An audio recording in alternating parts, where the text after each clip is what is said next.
Nnadi is the founder CEO of Accounting Boss Software, an ultimate all-in-one accounting and inventory management software that helps you stay on top of your numbers with ease. She is the lead coach consultant at the Nnadi company DNNC and the business structure coach, finance coach, telecoms entrepreneur, tech entrepreneur, and business investment coach. She's also founder of Structure Right, a simple onboarding delegation and employment documentation software, and CEO of Nnadi Nigeria Limited. She is popularly known as the Money Boss. She is a time-tested and successful entrepreneur with over 18 years of experience in entrepreneurship. She's an award-winning telecom entrepreneur, investor, venture capitalist, speaker, author, trainer, and business structure and finance expert. Her mission is simple: to raise wealthy entrepreneurs who can run healthy and successful businesses that operate with or without the business owner's presence while making consistent or more income. This process ultimately leads to the expansion and creation of more businesses and jobs using her signature course, Structure Your Business with Ease, popularly known as SIME. Nancy's faith is at the center of her work and achievement. Like always, she says, the God factor cannot be underestimated in business. She's a certified management consultant and a results coach, as well as experienced small and medium-sized business investment coach. She was a recipient of the MTN Star Prize of a care truck in 2012 and the Best MTN Sub-Trade Partner STP in Lagos, surpassing her sales target by over 300%. She has received several awards and recognitions, including several awards such as Business Coach of the Year Award 2020 by the Entrepreneur Award TEA and the Meritorious Award by the Imo State Development Association. Nancy continues to spread her message of inspiration and intentional action through various platforms, inspiring entrepreneurs to do business diligently, intelligently, and ethically. She's gifted with the ability to easily identify opportunities for business from product-based, service-based, trading, production, manufacturing, and ministry. She is an alumna of Lagos State University, the International Council of Management Consulting Institute, ICMCI, the Institute of Management Consultants, IMC, Global Leadership Network, and Women on Board Institute of WIMBIS, among others. Nancy is happily married to the love of her life, God's power Nnadi, and they are blessed with 3 amazing children. Please welcome. Let's rise up on our feet. For today, jam your hands together, Nancy, and celebrate our speaker for the day.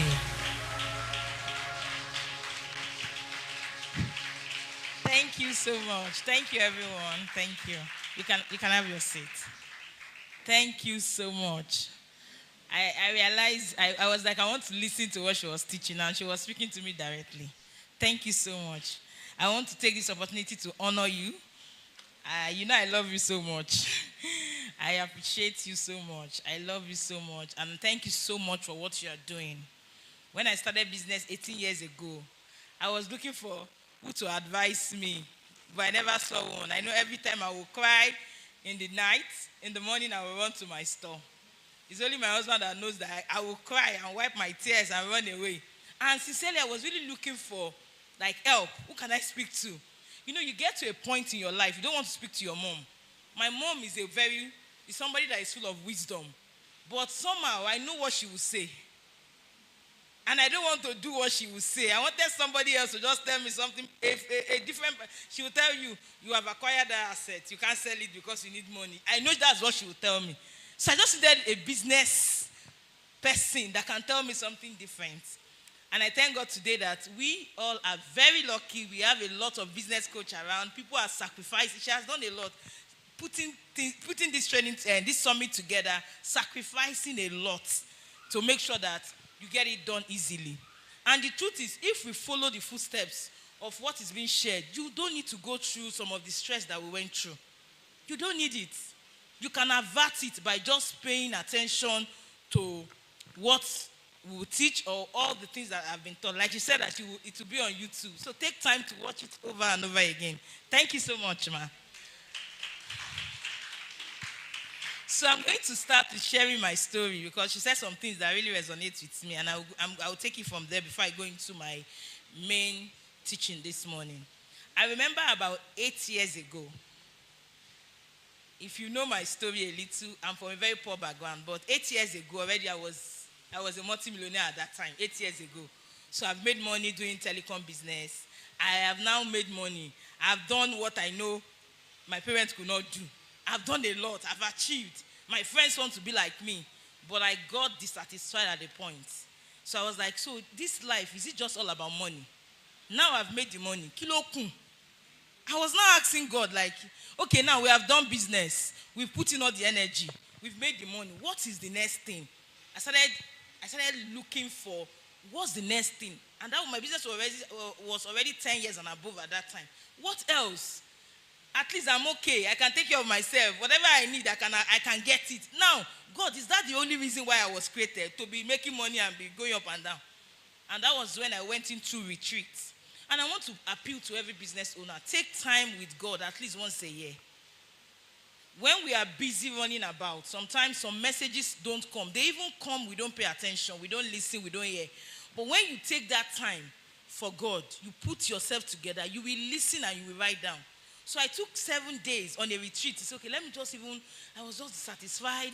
It's not about money now. I have money.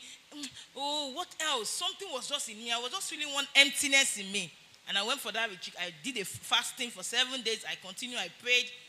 Towards the end of my prayer, God started speaking to me. And he told me that I took you through this journey so that you can raise other people. So I didn't start coaching business because I like it or because I feel I'm successful. No. I remembered also, before my business got to 10 years, about when my business was 8 years, people in my estate that knew how I started from nothing, they would come and pay me 250,000, big money then. I used to refund it. Just teach us how you are doing it. You know, an African, a normal Nigerian person is like, I won't teach you how I'm doing it. I have to hide it. I have to keep it to myself. I will refund them. I remember somebody paid into our account. We thought we wanted products. So, and I told my team, supply him. He said, no, I don't want product. I paid for her to teach me. I want to learn. And I said, I'm not teaching you anything. No, take your money. He left it there and walked away. He came back again. So when God spoke to me, God said, you are to teach people. Some of these things can come like it's not easy, but when God is calling, you don't have a choice. I look back today, I say, I teach people, I pour out from my stomach like, I want you to know everything. Me that I was paid, begged to teach, I said I refuse to teach. So what she was saying when she was there, vision is key. One of my greatest fulfillment today is not, I can speak from 9 a.m. to tomorrow, as far as I know that one business owner is going to change our financial state tomorrow. So your vision will propel you to be there. You need to sit down and be able to have why. And I want you to understand, your vision don't have to be sophisticated English language. Just have your vision and keep moving. As you begin to move, you will get to a level where you can craft it into a solid word that will amaze you. Does not mean that at the beginning it must be one straight English that is so interesting or sweet. I remember when I prayed after the retreat and everything, the Lord told me, go and teach people how I took you from nothing to something. Go and teach people how I took you from nothing to something. And I stood up, and that was where I got the vision. And I did, to be sincere, I was ready to teach, but I didn't move at the beginning. I was like, oh, teach people. Why will I be telling them I want to teach them? So I continued my business. God came again to warn me to say, since this business is in your hand and it's giving you so much joy, and you don't care about my own children out there, I will shut down this business if you don't go. I had to say, shut down. I ran. That was when I ran. I ran into the market to start teaching. And I thank God today there is a lot of testimonies that have come out of it. So we must understand that vision is key. And the God part is also key. But some of us, as we pray, God might not speak. That does not mean you should be. She also said it. They have to walk into the see for it to pass. So you must not take just one step or one model. They are different. God can use different models for all of us. But the most important thing is that, like they popularly say, if you cannot run, be walking. If you cannot walk, be jumping. If you cannot jump, be crawling. Just continue to move that step one after the other. And I tell you, God is too faithful to fail. God is ever faithful. So today I will be talking a bit on structures and systems. And one of the things that can help me after running my business for 10 years to totally step out and allow my team to do it was because I have put in place systems and structures. In my early days in telecom business, I've experienced all manner of thefts that you can ever think of. And the reason why I can give you that data is because I like numbers. I'm a numbers person. I like data. I did banking and finance, but naturally from childhood, I like numbers. I love mathematics. All those things that you hate, I just like it. So, and because I love numbers, I have been checking my business from the beginning. That even my first year, I realized that I was the only one selling. I didn't have a staff, but I was losing money. And I could ascertain the amount that was lost. And this thing is not because, structure is not because you want to protect your business against your staff only. Also, you want to protect it against yourself. You can make mistakes. We are human. I remember my early days of business, I was the only one running this business. I will bring out my product, but at the end of the day, I will reconcile to say, okay, I bought out this quantity. I realized money is missing. I was the only one there. I cannot steal for myself. Now money is missing. Because you are prone to making mistakes. You can make mistakes. You can make error. So, and one of the things that helped me to go back to retrace where the errors are coming from, I would take my invoice. Then I was using manual invoice. It was difficult. None of the things that you see successful business owner tell you that is easy. You have to put in the work. It's just about putting in the work. So, I will go back and I started tracing my invoice. I realized that, we have MTN 1.5 and we have MTN 750. We even have MTN 400 if you are in the early days. And these three items have the same card, just the number that is different. So when I pick from my box to give you 1.5, and I'm giving, if you pay for 410 and I give you 1.510, in short, the whole week profit is gone. Just that mistake. So when we started tracing, we realized that, because I was writing invoice and I would write the serial number, that I could trace it back to, Mrs. A. I gave her, she paid for MTN 100 pieces. I gave her 1.5. Multiply it. Serious difference. Because when you get home, you say, village people is the one causing it. No. These are just little mathematics, little record keeping that will change it. So I realized that it's not about staff, just filling staff. Well, structure is for you. You need it. Because for you to grow to where God wants you to get to, you must structure your business. If you don't structure your business, no matter how much you are making today, I tell you, if anything happens to you, it will just continue to diminish till you will get back to that poor place that you were before. And we reject that in the mighty name of Jesus. And the only way to truly reject it is to ensure you have systems and structure. That truly when you are ill, you cannot step out to your office. Money is still made that day. Some of us, we are here today, and it's very good that we are here today. We are learning. But if your coming here will make you not to make any money in your business, then you need to work on it. Because you can actually win the two ways. You can be here and money is still made. You can be here and money is still made. If I can stay here and I run 8 branches and they are all running while I'm here, you understand? You can win all over. And the truth is, the Bible is complete. God has given us a prototype to structure. But the challenge is, some of us are here. Maybe you've gone through some structure courses. You've tried to do it and it's not working. One of the things I want to tell you is that there is something missing. There is what I call incomplete information. You can have all the knowledge and say, for you to structure, you can do A, B, C. But if you don't understand the nitty-gritty in between to explain, because I want them to get it. Get it. Because if you don't get those nitty-gritty, you will not have it structured. You will just be saying, you will be counting all the coaches that you've attended their program. You say, I've attended this, none of them is good. It's not that they are not good. Structure is too loaded to be taught in a day. My structure course will take 8 weeks. But even at that, we still go ahead to extend it sometimes to 10 weeks to 12 weeks. Just because I will still be asking, where is the problem remaining? What have you not gotten right? Because I need you to get it. Structure is not an everlasting quest.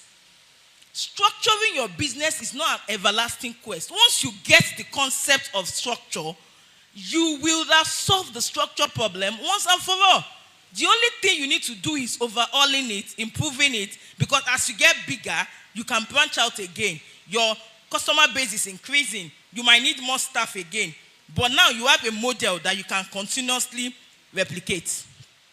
You have a model to say, oh, I have a particular outlet in Ibadan. Now that I'm successful with that outlet, I can reproduce that outlet in Akure, and it will work well without you having any headache. I want us to understand that as Christians, for us to be truly wealthy, we must embrace multiple streams of income by having branches. Enough of, I don't want to have branch. Come and join me. You are thinking small. You are thinking small. Enough of it. Because this wealth is actually supposed to be in our hands. If the wealth is in the right people's hands, they will use it well. But if it's in the wrong hands, they will mismanage it. And the only thing we will just do is to complain. So I want us to understand that when we talk about structure, we also need to talk about mindset. Mindset is everything. See, if you are here now, as I'm speaking, in your mind, no, it's not possible. I've done it before. Go walk, go shisha. See, whatever you believe, recharge card business, telecom business is one business that is very, and I keep thanking God every day that's the first business I did. Very risky, very stressful, very volatile. Your product is money. When you sell it, it's cash. So if your staff carry your stock and run away, he has taken money. If they sell it, everything is just risky. The robbers are always at the lookout for your shop. They know that this shop, if I enter it, I'll be able to carry money. Your product can be in millions and putting it in a nylon bag. You can carry 50 million naira product in a bag that is small. So the risk is high. So, and now for me, when I was coming into that kind of territory, I know I need to hold God well. Despite the fact that I ran telecom business, I didn't have issues like that because God was with me. And like I said in my previous sessions, that if you want God to be with you, you must also obey His principles. It's a two-way thing. When God said, I swore to Abraham, in blessing I will bless him.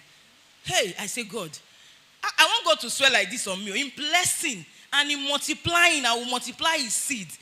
And I went back to the scriptures in Genesis 26:5 to check why did God say that.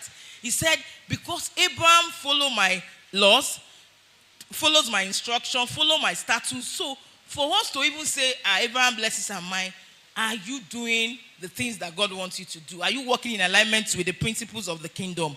We need to understand that. Still talking about mindset. Mindset is everything. If your business is going to be big, is your mind. If you are still going to remain small, is your mindset. I remember years back, I never knew, when I wanted to start telecom, somebody was saying, oh, you can make 30,000 a day. I was like, as a young girl, I was not even looking for money. I just wanted to be busy. So I was like, it's a lie, Joe. You people will be lying. I just said, if I can make 5K a day, I'm fine. If I can make 3,000, I'm fine. So I started, and I realized that I was making 100K a day. I was making 1 million. So your mindset, you have to change, especially for those of us that came from poor background. Poverty, there is a way poverty deal with your brain that you will not see some things well. And you need to help your children so that they don't carry that poverty mentality into wherever they are going to. The Bible said it. Mindset is key. And God told Abraham in Genesis to say, look to your left, look to your right. As far as you can see, so have I given you. What are you saying? Some of us are here, we have businesses, and you keep thinking, it's just donuts. Donuts. Who told you that they don't use donut to buy ile? Who told you that you cannot sell pure water and buy a whole skyscraper? Who told you? Who told you that you cannot do what? My mentor in telecom, this guy started the recharge card business with 50K. The first year telecom started. The guy is worth more than 20 billion today. He has houses in Dubai, all over. 50,000. His recharge card is selling. He did not carry cocaine. Recharge card. When God breathes on you, with whatever you are doing, you can succeed. Some of us are just making cake, and you are thinking, oh, it's just cake. Some of us, do you know that one day I was praying, and the Lord said sometimes we shut ourselves out of money. We shut ourselves out of sales. You just sit down and say, this cake business, I'm just doing it. And please, come out of survivor mentality. Survivor mentality cannot give you wealth. Because if they price your cake 5,000, you say, let me quickly do it so that I won't judge. If they price it 2,000, then 7 shades so that we eat. Come out of survivor mentality. If you cannot let go of transactions that does not favor you, you don't have control over yourself. Set a standard for yourself. My cake is 10,000. If you decide to say, oh, I'm going to give family and friends 20%, fine. If you decide to say, I'm going to give family and friends 10%, good. But in a case where you don't, and the only reason why you want to accept it is because I don't want them to go. I don't want they won't buy. Who told you they will not buy? Who told you? Some of these are just imagination that are not true. I was talking about one of my students yesterday, and I said she wanted to change the price of her shawarma to 4,000 naira for one shawarma. And she was scared. Coach, they will not buy. I said, stop it. Are you the one is it your money they want to use to buy it? Accept your product and let it go out. Then tell God to help you. They will buy. Are they not buying shawarma in some location for 10,000? What do you mean? People buy, okay, you sell Coke in your store. Maybe you sell it for 350, 300. But they are buying Coke in some places for 2.5. Everything is packaging. Everything is understanding how business runs. And you make your money. We did, and she started selling her shawarma 4,000. And they, in short, the first day we changed the price to 4,000, they bought more than the one they used to buy before. So smart move is very important. You don't just do things. You also need to study. You also need to learn and understand, okay, what can I do? And I always say, when you want to change your price, please take your customer on a journey. Don't just come with, my price is now 30,000. You won't sell anything. Take them on a journey. You can take them on 14 days journey, 10 days, 7, and tell them, oh, because we value you so much, our prices will be changing. The big brands, they do it. They communicate. Communication is very important. Communication is very important, that you have to try as much as possible to ensure you communicate well. So when you communicate to them, they now see that this person really cares about us. So when it gets to that day, they will still buy. But when you just come out and say it's now 4,000, they're like, okay, we will not buy. And they will just be fighting you. So you must understand this concept, please. Mindset is everything. As far as you can think, I'm telling you, God can do it for you. And I also want us to understand that as business owners, challenges are one of the things. Thank you. Challenges are one of the things that will come along the way. Even the Bible says, I'm not supporting that you must always be challenged, but understand that if you are running a business and you meet a brick wall, don't be too afraid. Don't run away. Just understand that the Bible says in Corinthians 10:3, no temptation has overtaken you except that is common to man. And God is faithful. He will not let you be tempted beyond what you can bear. But when you are tempted, He will always provide a way of escape. So understand, because let me tell you, your position in the midst of challenges matters a lot. Your position. You hear what she said? They were telling her, your blood, she did not even send them. Like, it's not that she didn't send them, but she was like, like, I know my father. So you must understand your position in the midst of problems so that you are not, because let me tell you, your mind or your thoughts can actually make that particular situation to overwhelm you. But if you decide to say this, I remember I started my business with 600,000 naira 18 years ago. 1 year I made it 3 million. After I made it 3 million, I was robbed. I opened a new branch as a young entrepreneur. I didn't understand some things about telecom. I didn't know that there were some things I'm supposed to put in place. And those people came to that environment, understood that I don't have those things, and they came to burgle the store in the night, and they took away everything. I cried for days. I was crying like somebody that has lost all her life, like all my hope is gone. But forgotten that God will always find a way of escape for me. And today, I tell you that particular incident is a testimony for me. In short, is my stepping stone to greatness. If that did not happen, I will not know that there is money in town. Like, money is so excess in Nigeria. I didn't know. I was crying for 3 million. What is 3 million compared to what God now helped me to achieve? Imagine losing that 3 million in one day. I cried for 7 good days. Oh God, I'm a tither. Oh, I will cry every day. So one day God told me, stand up, go to your store. I said, I don't have product. He said, go to your store. I dressed up, went to my store, sat down there. Another message came, instruction. Start calling your customers. I said, what will I tell them now? He said, call them, create a bait for them. Let them pay you in advance. You go and buy the product, you will give them, and you take the difference. So I started calling. I was ashamed. I was scared. But I had to just call. So I took my phone and I was calling. I said, because I don't even like people pitying me. I don't like you telling me 1 million sorry. I'm like, me very autonomous. So sorry for it, John alone. So at the end of the day, I started calling and they would say, oh, sorry, we learned what happened. Oh, how are you coping? I say, oh, that is in the past. Now, I've opened my store. I don't have the products now. But if you can pay, if you can pay in advance, you will get XYZ discount and you will get it in the evening. But if you want to pay immediately, it's this amount or it's more expensive. All of them will say, okay, I'll pay. I'll get it later. I was calling. I called over 100. As I was calling, some of them will say, okay, I've heard. I was like, hey, I was not getting positive response like that. But I continued to call. 2 hours, fast forward later, they started calling. I send your account number. Some say, are you in the store? I will send my staff to bring the money. I'll bring the money to you. I started getting calls. Let me tell you the truth. In less than, in 2 hours' time, a lot started coming in. And before I knew it, I've raised 50 million naira, other people's money. Me that I was crying for 7 days, not only that God had, and I have never thought in my life that I will even make sales of 50 million as at that time. I raised 50 million. When I started seeing a lot and the money accumulated, I started screaming. I called my husband, come and see, oh, come, oh. And when I saw it, I said, I can't go alone. You have to drive me there. He drove me. I went into my vendor's office and I would say I wanted to see their MD.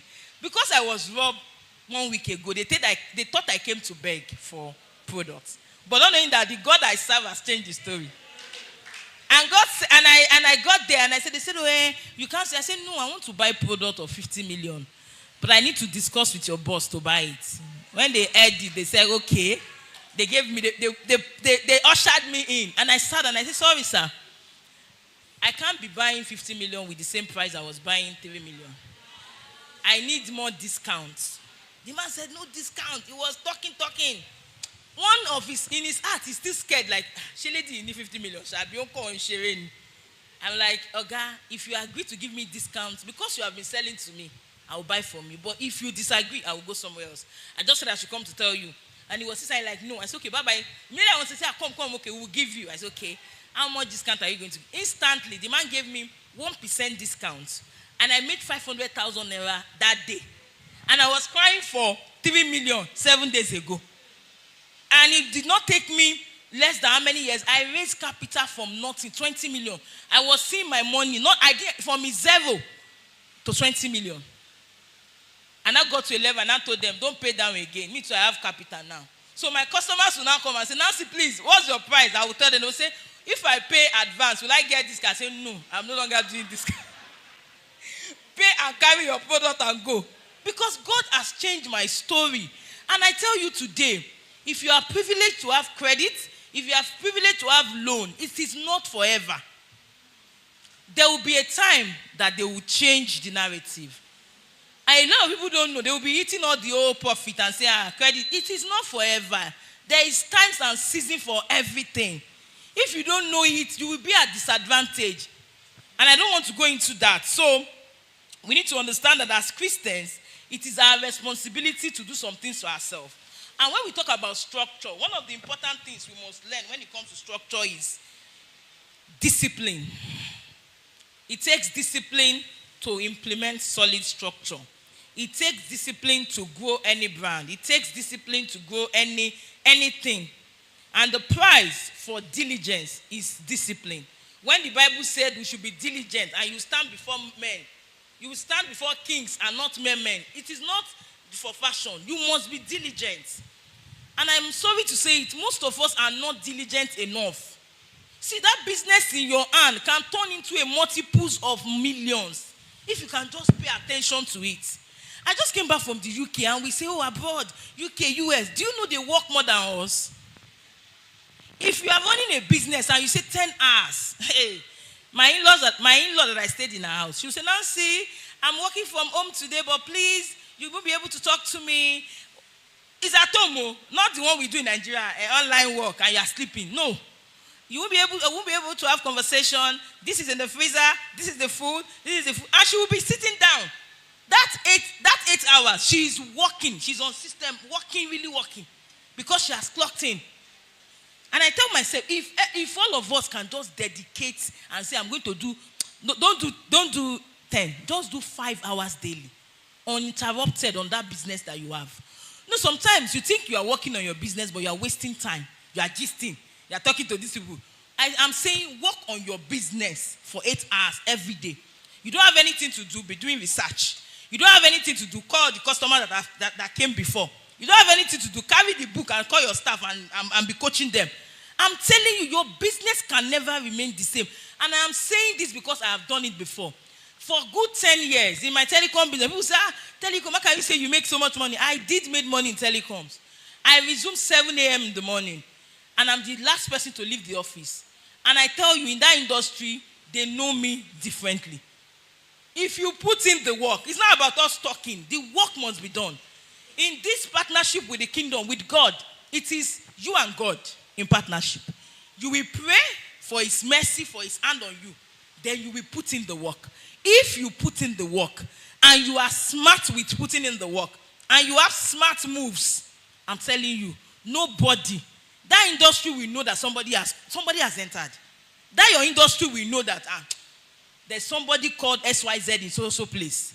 There was a time I became an Airtel dealer, and Airtel was not profitable. I was making loss. I'm like, why are they dealer? Why will I be dealer and I'll be making loss? I'm allergic to loss, so I can't be making loss. So they came to my office, they had a meeting with me, and I said, I'm going to back out. They threatened me, if you back out, you won't be able to have the product to sell. So I needed to weigh I weigh all the cost implication it will have on my business, on my customers. So one day I woke up and said, I'm not buying, I'm not trading. I will not trade. How can I be losing 24 million? No. Let those guys be losing it for me. Me, I will be making money. Me, I can't do it. So immediately I said that because most of these big brands, they don't want it to challenge them. Responsibility to service and romance their self-centeredness. Don't be arguing with customer. That is unfair. Don't you understand? The person does not hear what you are saying. Customers are self-centered. All those things you are saying it yourself. Just take whatever the person has complained, go back, re-strategize it, and make it suitable for all your customers, not just one customer. With that, your sales is consistent.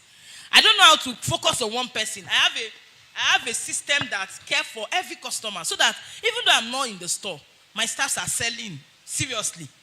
So create it. Customers are very self-centered, but it's your responsibility to service them regardless of that. You don't need to confront your customers of what they are doing to you bad. No, except in the area of victimizing your staff. But if it has to do with normal business, just pretend as if you didn't hear them. But let your policy be firm. But leave the customer. Let her do. She has choice to do whatever she wants to do. As far as the thing she's doing is not that she hits your staff or beats you or destroy your organization, you take it easy. So we must understand that customers are very self-centered, and it is your responsibility to service your customer well. Not illegal servicing, not wrongdoings. I'm talking about moral way of servicing your customer, an ethical way. Not because I saw a video on Instagram. Somebody say, I want to go and service some of these nonsense kits that they put out there. You want to go and service your customer, I mean that you want to go and sleep with your customer. For what? If you have value, you won't be sleeping with anybody to get money. It is lack of value that will make you to sleep with somebody to get work. How did I get? So I saw an advert, so I applied. We did all the interview, everything. They said I'm number one, I did well, you are smart, you know how to use computer very well. It was a secretarial role, as a secretary to the MD. So the man now came and said, after the whole thing, we were top 2. So he said he has to have one-on-one conversation with us before they give us offer letter. Oh yeah, now. I entered the office. The man said, all my secretaries are my mistress. I said, I was still a poor girl. I was still that small, poor girl. I was around 21 years then. And I told him, sir, I can never be your mistress, not for anything. 70-year-old man, for waiting now. I can never. And he said, if that's the case, you can't work. I said, thank you, sir. And I collected my CV and I left. They want to double my salary, so I should trade my destiny for it. And today I thank God because some of us don't know what we have traded. So some of us need to ask for mercy from God. Imagine Joseph, if he has slept with Potiphar's wife, will it be the number 2 in Egypt? No. People will think it's just joke. Go and read that story and understand that you can give out your destiny on that altar of just saying, I just want to have sex with my boss. I don't have choice. Who told you don't have choice? The only choice is that you will delay gratification and there will be pain at that time. But I tell you, you will still win. I left the place and I went back to my old job that they were paying me, whether it's 7,000 at that time. I continued to manage. But I will tell you, I'm still very young and God has changed my story. Even me, sometimes I cannot calculate. I can't put the plus and minus on how God transformed my life. But let me tell you, don't ever trade what is right for what is wrong because of money. You will still lose it. Because there will always be a new fine girl that will come to your office. And you will aspire. And your boss will say, no, forget. Now this guy is the one. And you will still lose it. So at the end, you will lose. The devil has always come to steal, to kill, and to destroy. So he will still do his destruction no matter what. So I pray for anyone under the sound of my voice that is going through that kind of challenge. God will surprise you with blessings. God will surprise you with the way out. God will surprise you with what to do in the mighty name of Jesus. So we're still talking about customers. No customers, no sales. Because a lot of us don't know how business runs. They just say, and so that business is rich. Business is about people, numbers. If you have if you are selling your small chops pack for 2,000, and if your profit is 1,000, and you want to make 100,000, how many will you sell? Do we have people that can calculate in the house? How many will you sell? You will sell 100. Now, if you want to make 1 million, how many will you sell? So now, there is no magical thing in business and money. Now, if you sit down to calculate that, then if you feel, I cannot do 1,000, or can I increase my money to 4,000? So if I make 2,000, that means I will sell to 500 people. With that, I will make 1 million. Do you know that every one of us in this room, the least person can be making 1 million a month? Do you know it's very possible? Let me give you this story let me just stir up your faith. I remembered my business in 2012. We were already doing MTN turnover of 40 million. And before that time, I never knew that I can sell a recharge card of millions. I just used to do it like I put my all in what I do. But I didn't know that because I cannot see. My mom did not do that kind of business. So I have not seen that level of success. But MTN Nigeria came to us and they gave us some form and said they are doing a promo. They have the first category. The first category is 100 million. And you have to do 100 million. You have to buy and sell 100 million of MTN a month. Second category is 50 million. And the third one is 20 million, which is silver. And as at that time, I was doing 40 million. So the normal thing would have been go by 20% or go by 10%. But I don't use the word calculations. I use the kingdom. The Bible is my yardstick. If the story in Matthew 25 of the talents, the master reconciled them and they doubled it, then I have the capacity to double. So I thought of, okay, I'm going to take double. And the only double that qualified for what I want was 100. Even though my double was 80. So I picked 100. My account officer was shouting, madam, it's too much. Oh. And people will always discourage you. Expect it. And don't fight them. They don't hate you. In fact, they love you so much. They don't want you to be sad. But you as a person, you have to build that defense around yourself that if they talk, it's love. You say, hey, don't say like, don't talk to me. Just tell them, I understand, but just allow me. So I picked 100, I filled the form, and she said, madam, don't forget, if you get 90, you won't get anything. That means you will lose out. That thing really shook me. I'm like, if I get 90, that means the people that got 50 will even get something, and I will lose out. I said, I will still try. I said, well, anyway, if I did get 90, I would have made more profit. Because I'm selling with profit. It's not that I'm selling with 0 naira. So I still signed up for 100. So, and like what she said, your vision and your goal will drive you. When you have vision and goal, you see, some of us, the reason why you are still very quiet, you don't have a goal. And today, you will set a goal for yourself. You don't have a goal. If you have a goal, something will drive you. Something will wake you up by 4 a.m. So when I got home and I realized I need to do 100 million, I woke up. I could not sleep. My husband said, come and sleep. I said, no. How am I going to sell 100 million? I don't know. I was thinking. I was praying, telling God, God, help me. I just said an idea dropped in my mind. Divide it into milestones. So I did the first step. I divided it into weekly. So how much should I sell every week? Divided by 4. I got 100 million. I got 25 million. I say, good. Now, every week, let's assume it's Monday to Friday. Divided by 5. I got 5 million. I say, before now, we've been trying. We've been doing up to maybe 2 million, 3 million thereabouts. But 5 million, how do we sell it? A day. Not a month, a day. So, I was praying the next morning too. Before I go, the Holy Spirit gave me a word, instruct, create a bait for your customer. So I thought, okay, because naturally I was using SMS to drive my sales. See, if you are in this room and you have not been making sales, 2 things can be your problem. Is it that your product is not good enough and they refuse to tell you?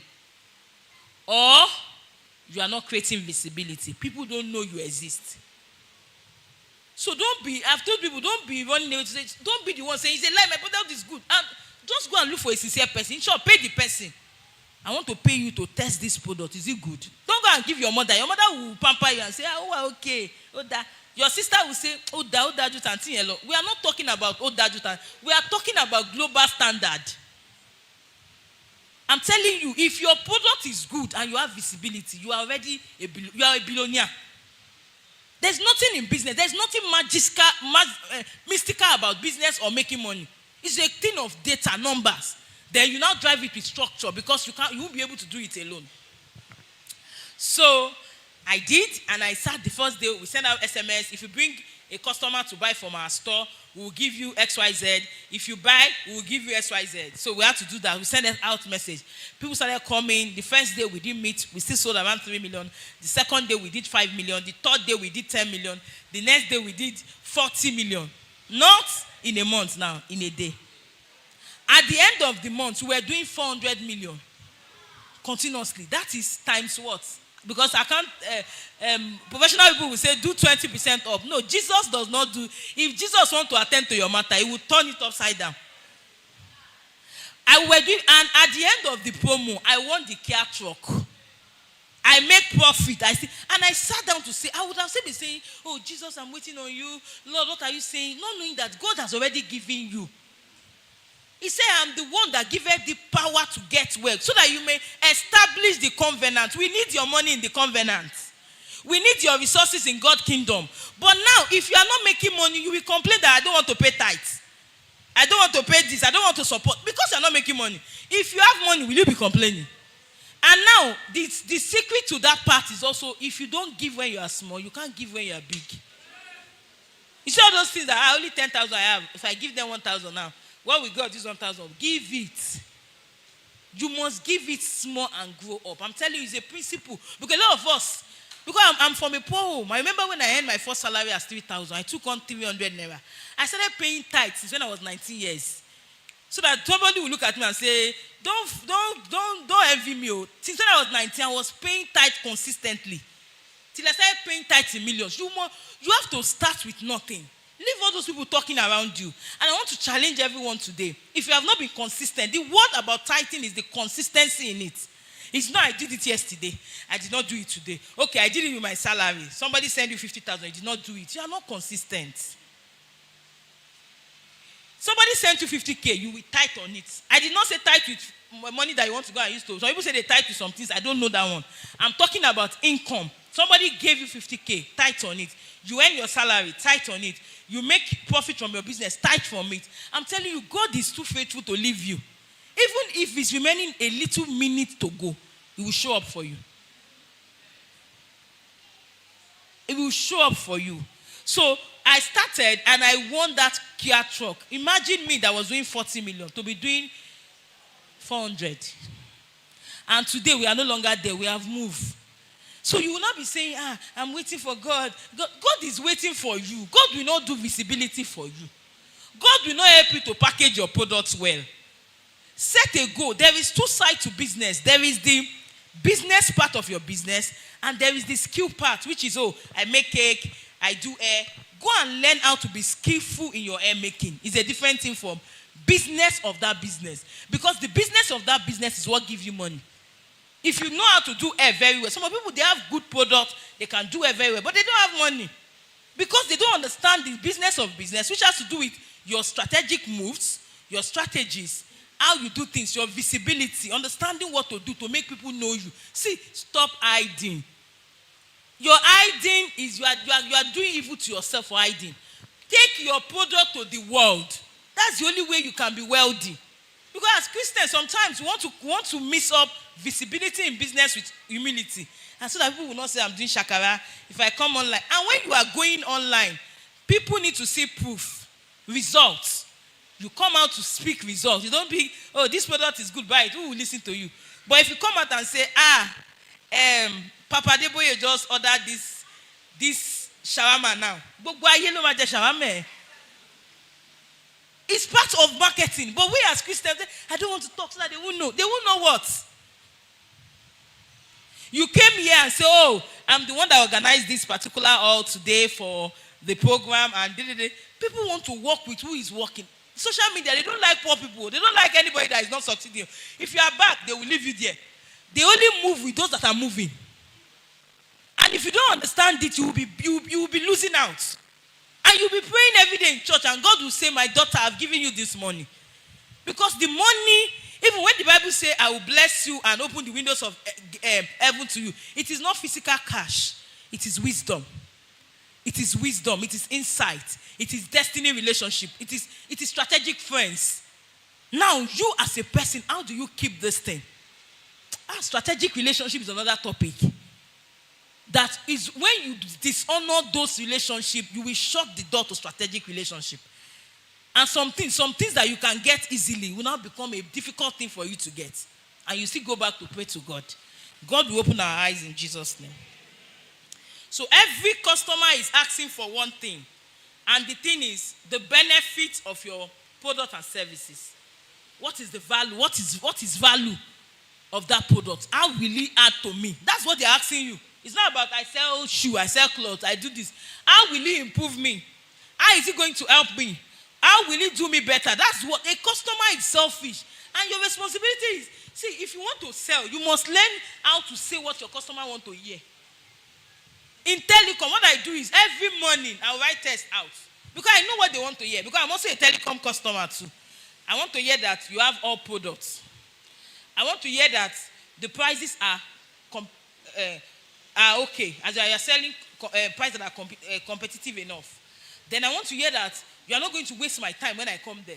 So I will do an SMS, say, good morning, we've opened, we have all stock, and our prices are XYZ. Make sure you come in now, and we assure you that we will not delay you. I send the message out. My sister, my brother, I sell like nothing else.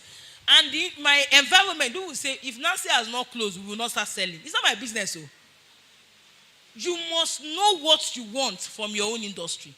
What is that thing that your industry people have been complaining about and all your colleagues refuse to solve? Solve it. You start selling from tomorrow.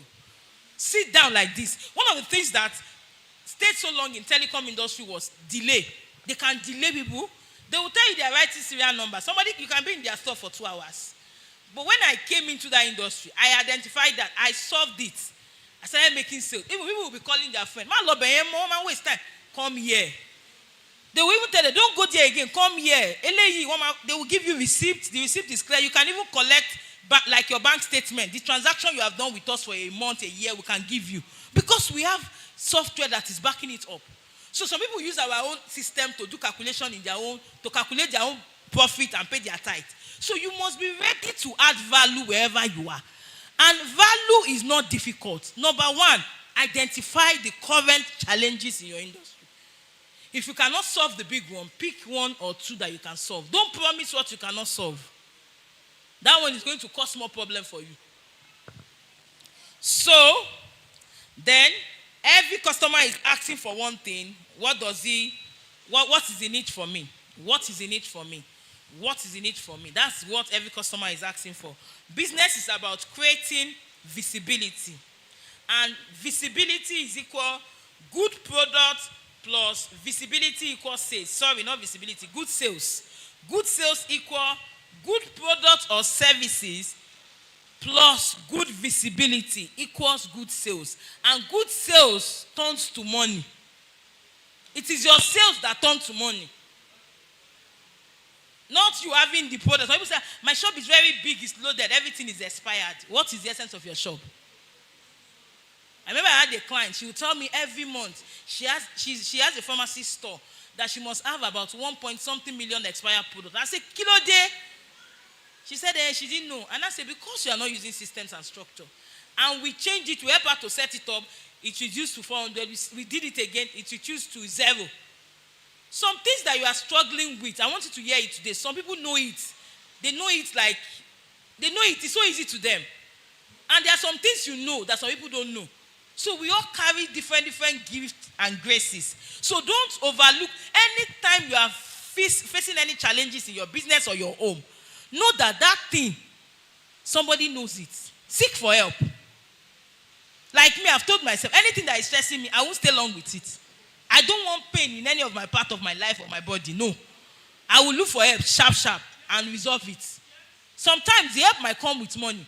Like I said yesterday or day before yesterday, if I put my hand this way, nothing will happen to my hand because I'm putting it in the right place. But if I put my hand here for like more than 10 hours, it will start paining me. That means wrong positioning.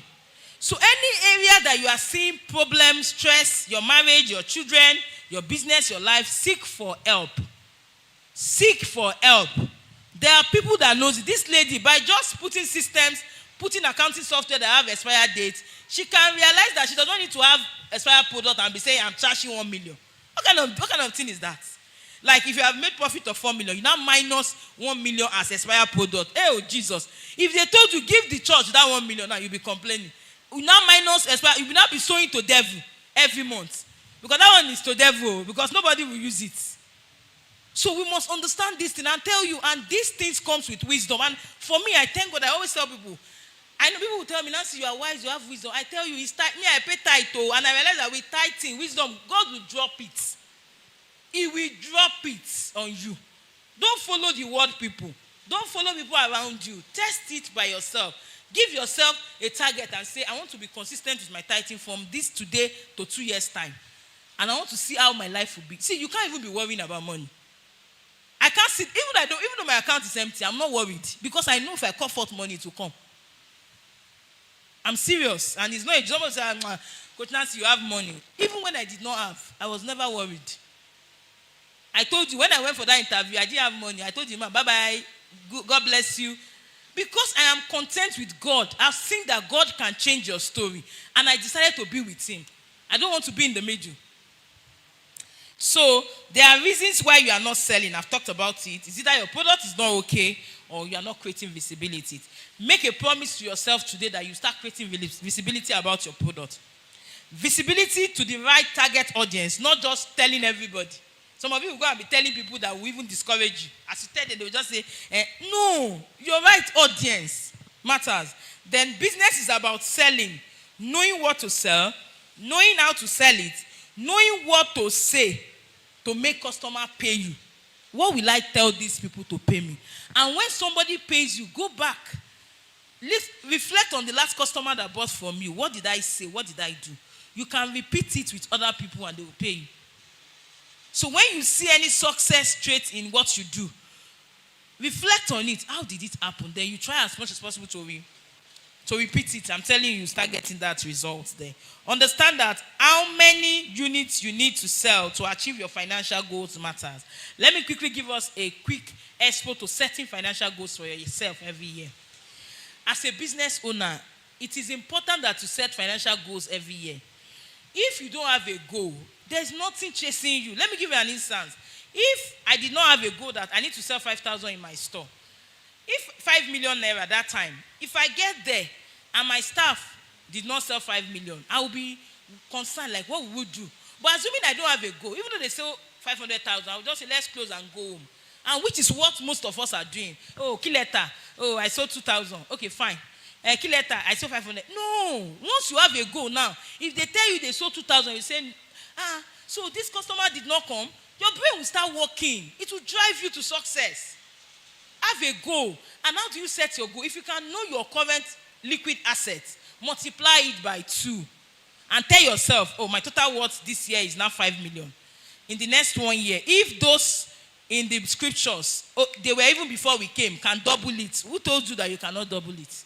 And if you hear my story, I did only double it. In short, I don't know what to call it. From 0 to 20 million. That's 20 million %. So at least minimum double it. Tell yourself. And for some of us that cannot calculate your net worth, look at your sales last month and double it. Oh, I sold 1 million last month. Okay, I want to double it to be 2 million. Start there. And you don't have to win. If you win, fine. If you don't, you not say, what will I do? How will I do it? I tell you, once you have this thing, this principle around you, it helps you to wake up. It helps you to do the needful. It helps you to check. It helps you to know what to do. And also, the next point I said I will talk about is yourself. Yourself. I said I'm going to talk about 2.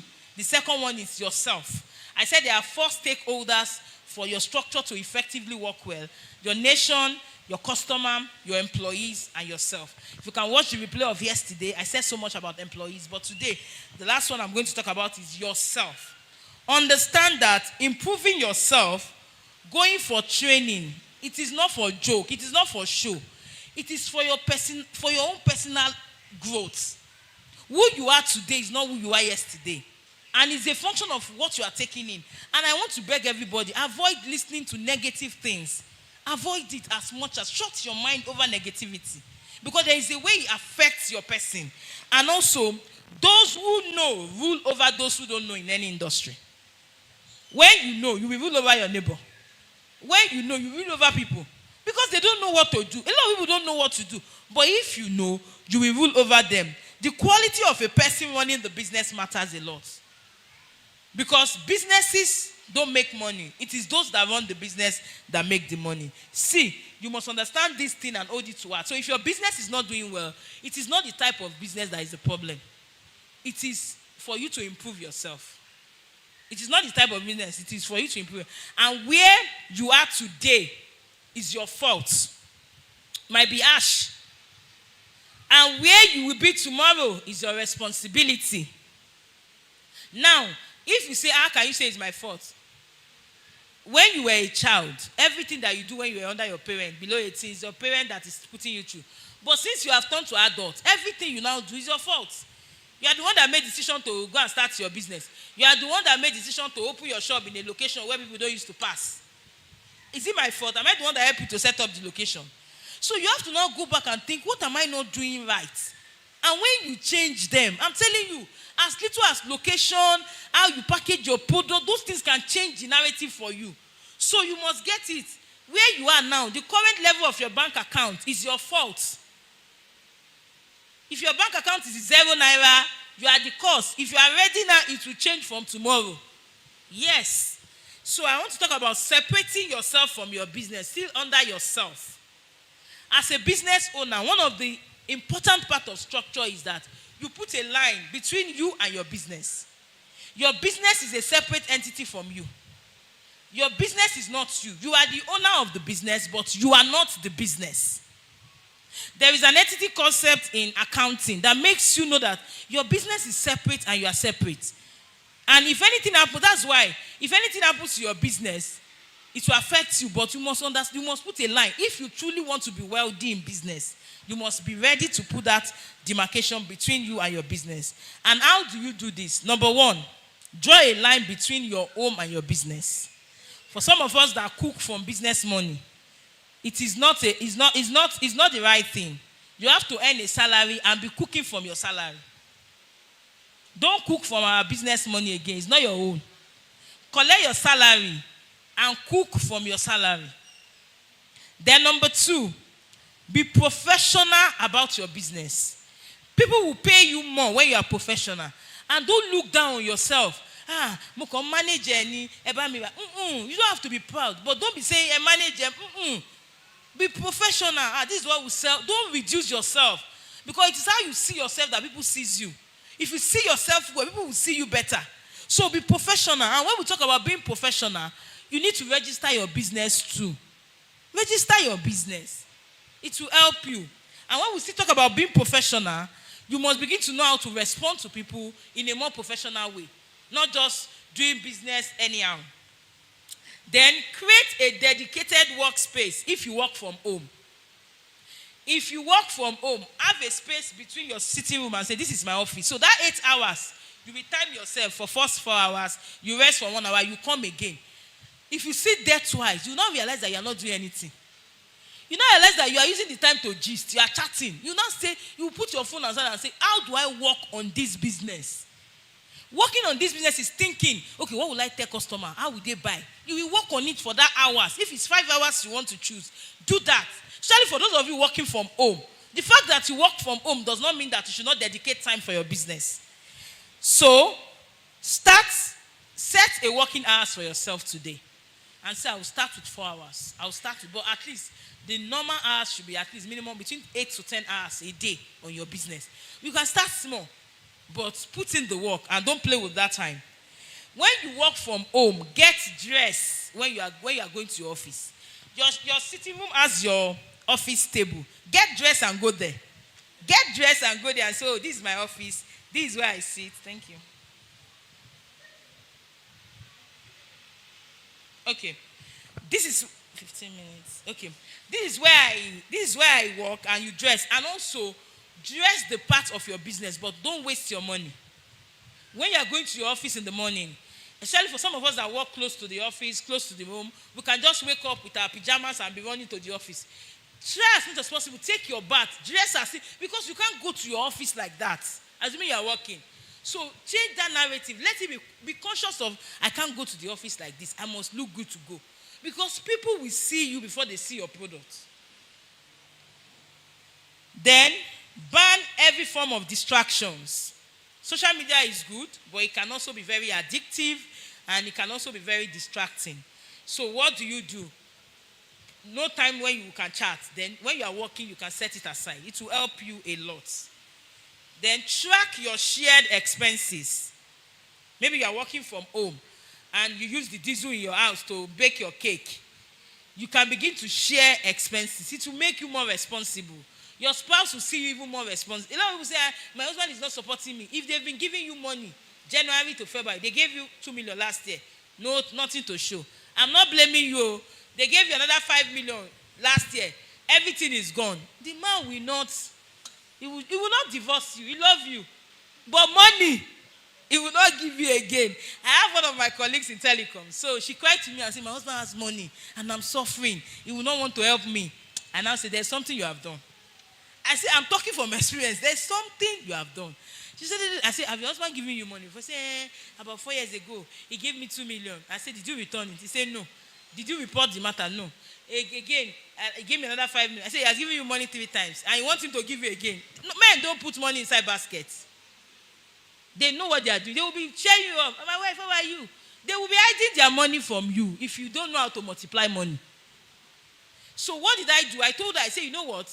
We are not going to ask him money. Let's do an audit of your store. Let's re-strategize. Then you know what? Because we have a goal. We need money from him. Every month we'll be giving him reports, our situation reports. So we did audit. We counted the stock. And I told her, even what you have, she didn't even know the amount she has in the store. When we did calculation, I asked her earlier, I said, like how much is in your store? She said, about 4 million. I said, okay. When we now did the audit, we saw 10 points. 10 points. So if the staff has stolen 2 million, she won't know. And again, she has the wrong product because she's in my line of business.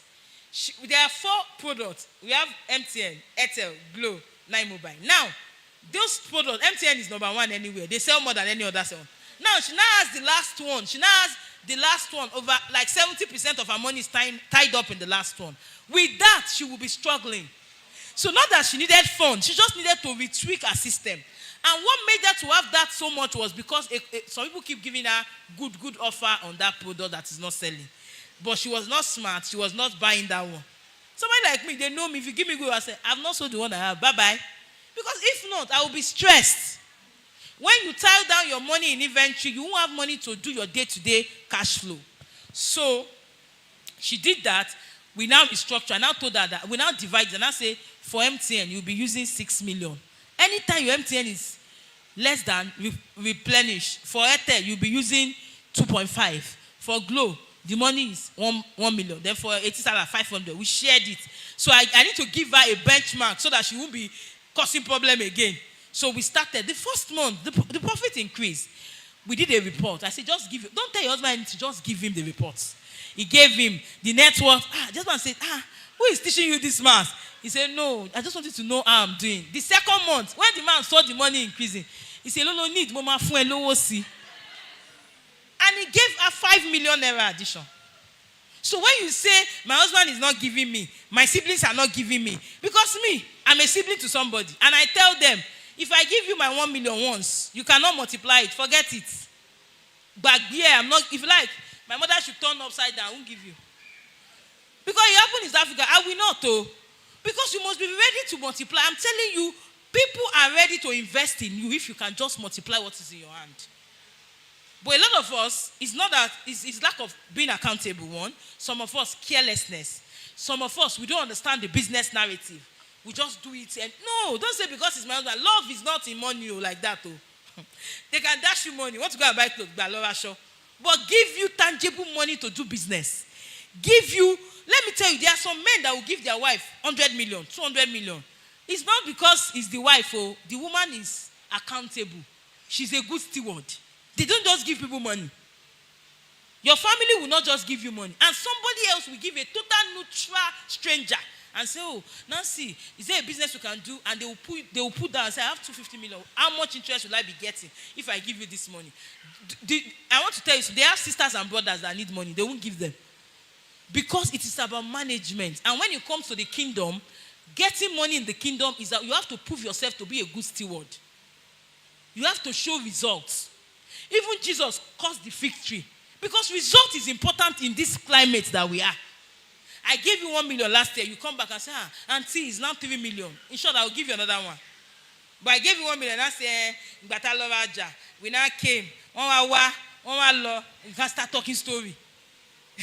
Forget it. You won't get anything. So please, business owner, people don't hate you. But they also want to protect themselves. That's why they won't give you their money. If you work on it, you will get finance around you.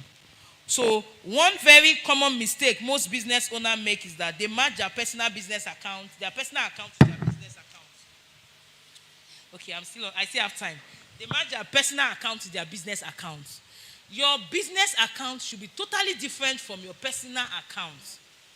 Your personal, if you have a salary, at the end of the month, you collect your salary. If it's 200,000, and your salary depends on your profits. You don't just got 10 million. It's about the profits they make.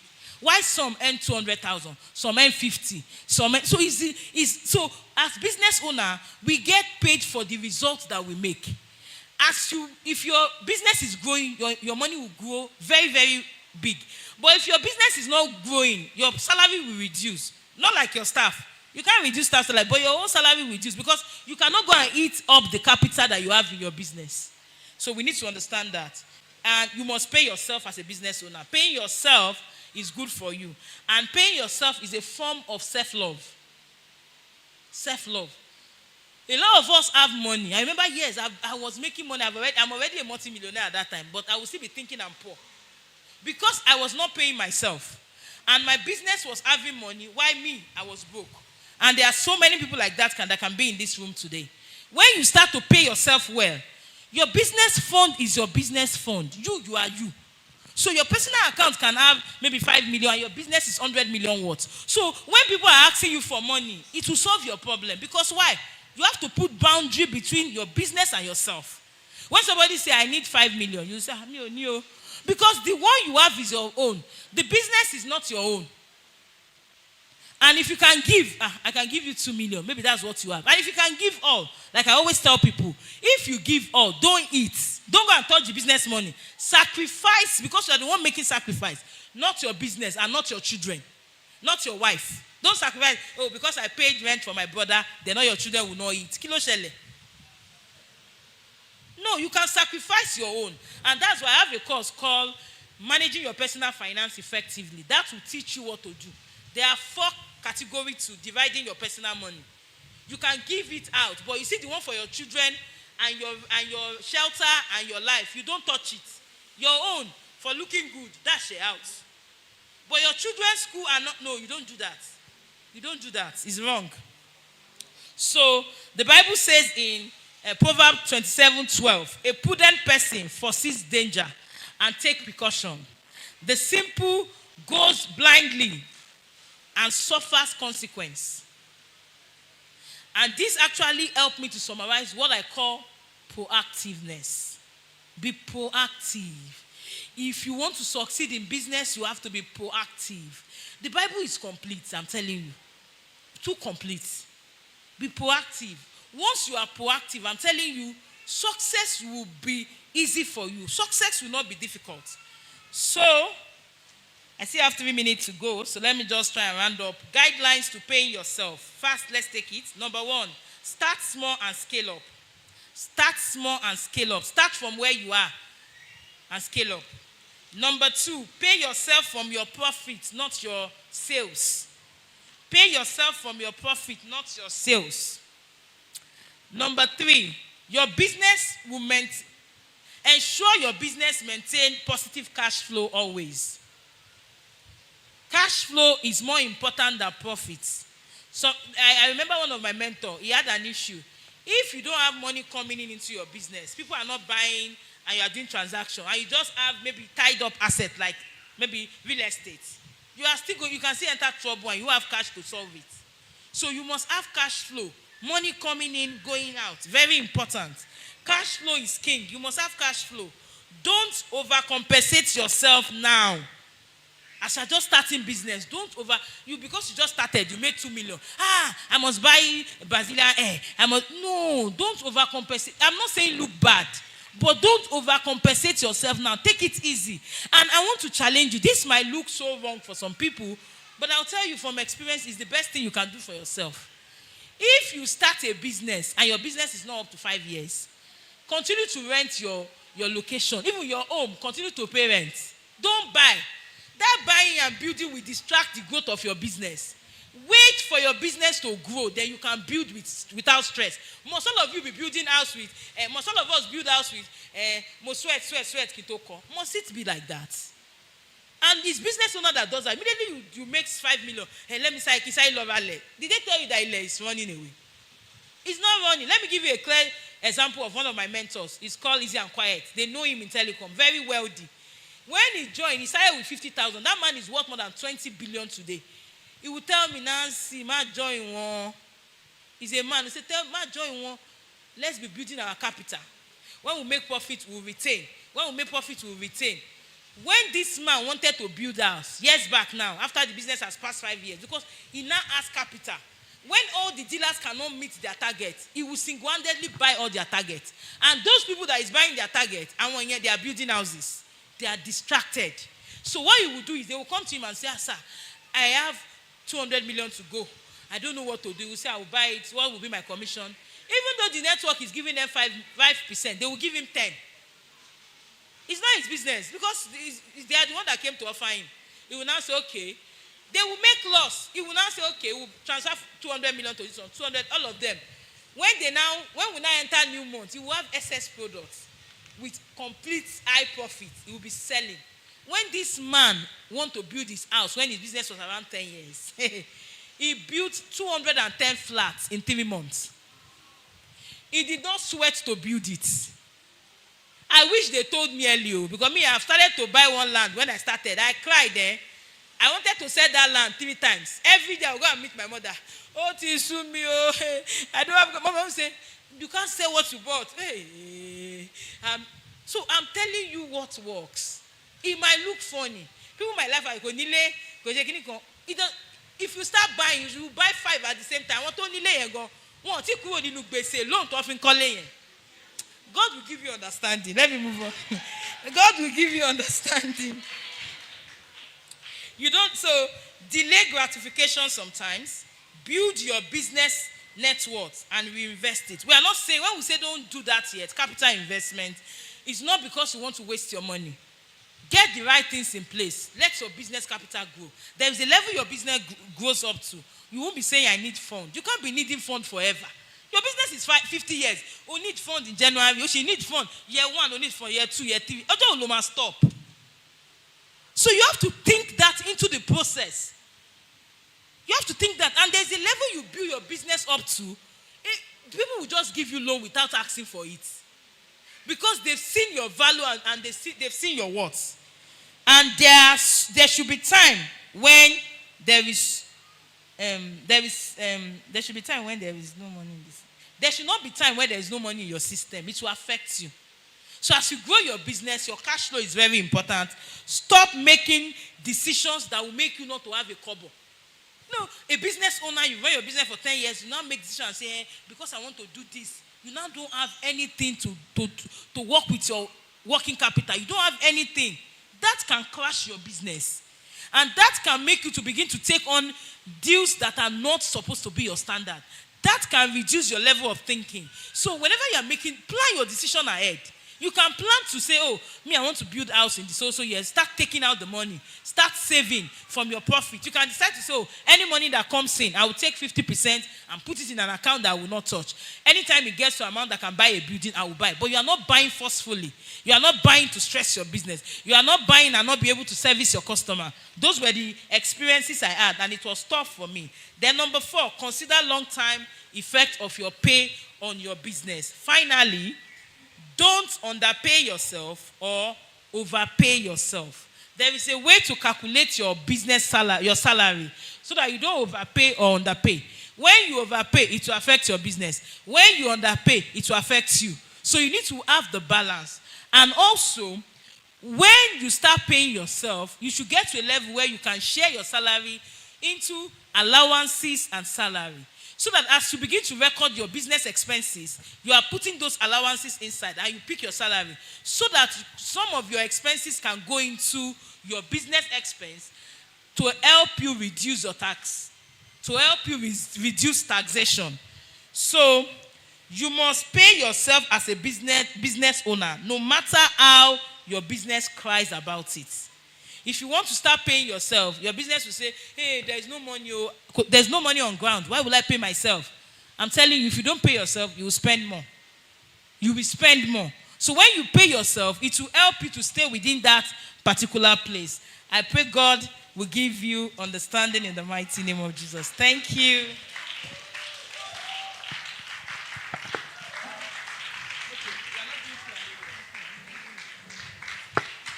Let's celebrate her. Can we have the Q&A chairs? She's waiting. Do you want to sit down? Sorry. Thank you, everyone. Let's be seated. Oh, sorry. We apologize. Were you blessed by that? Let's be seated.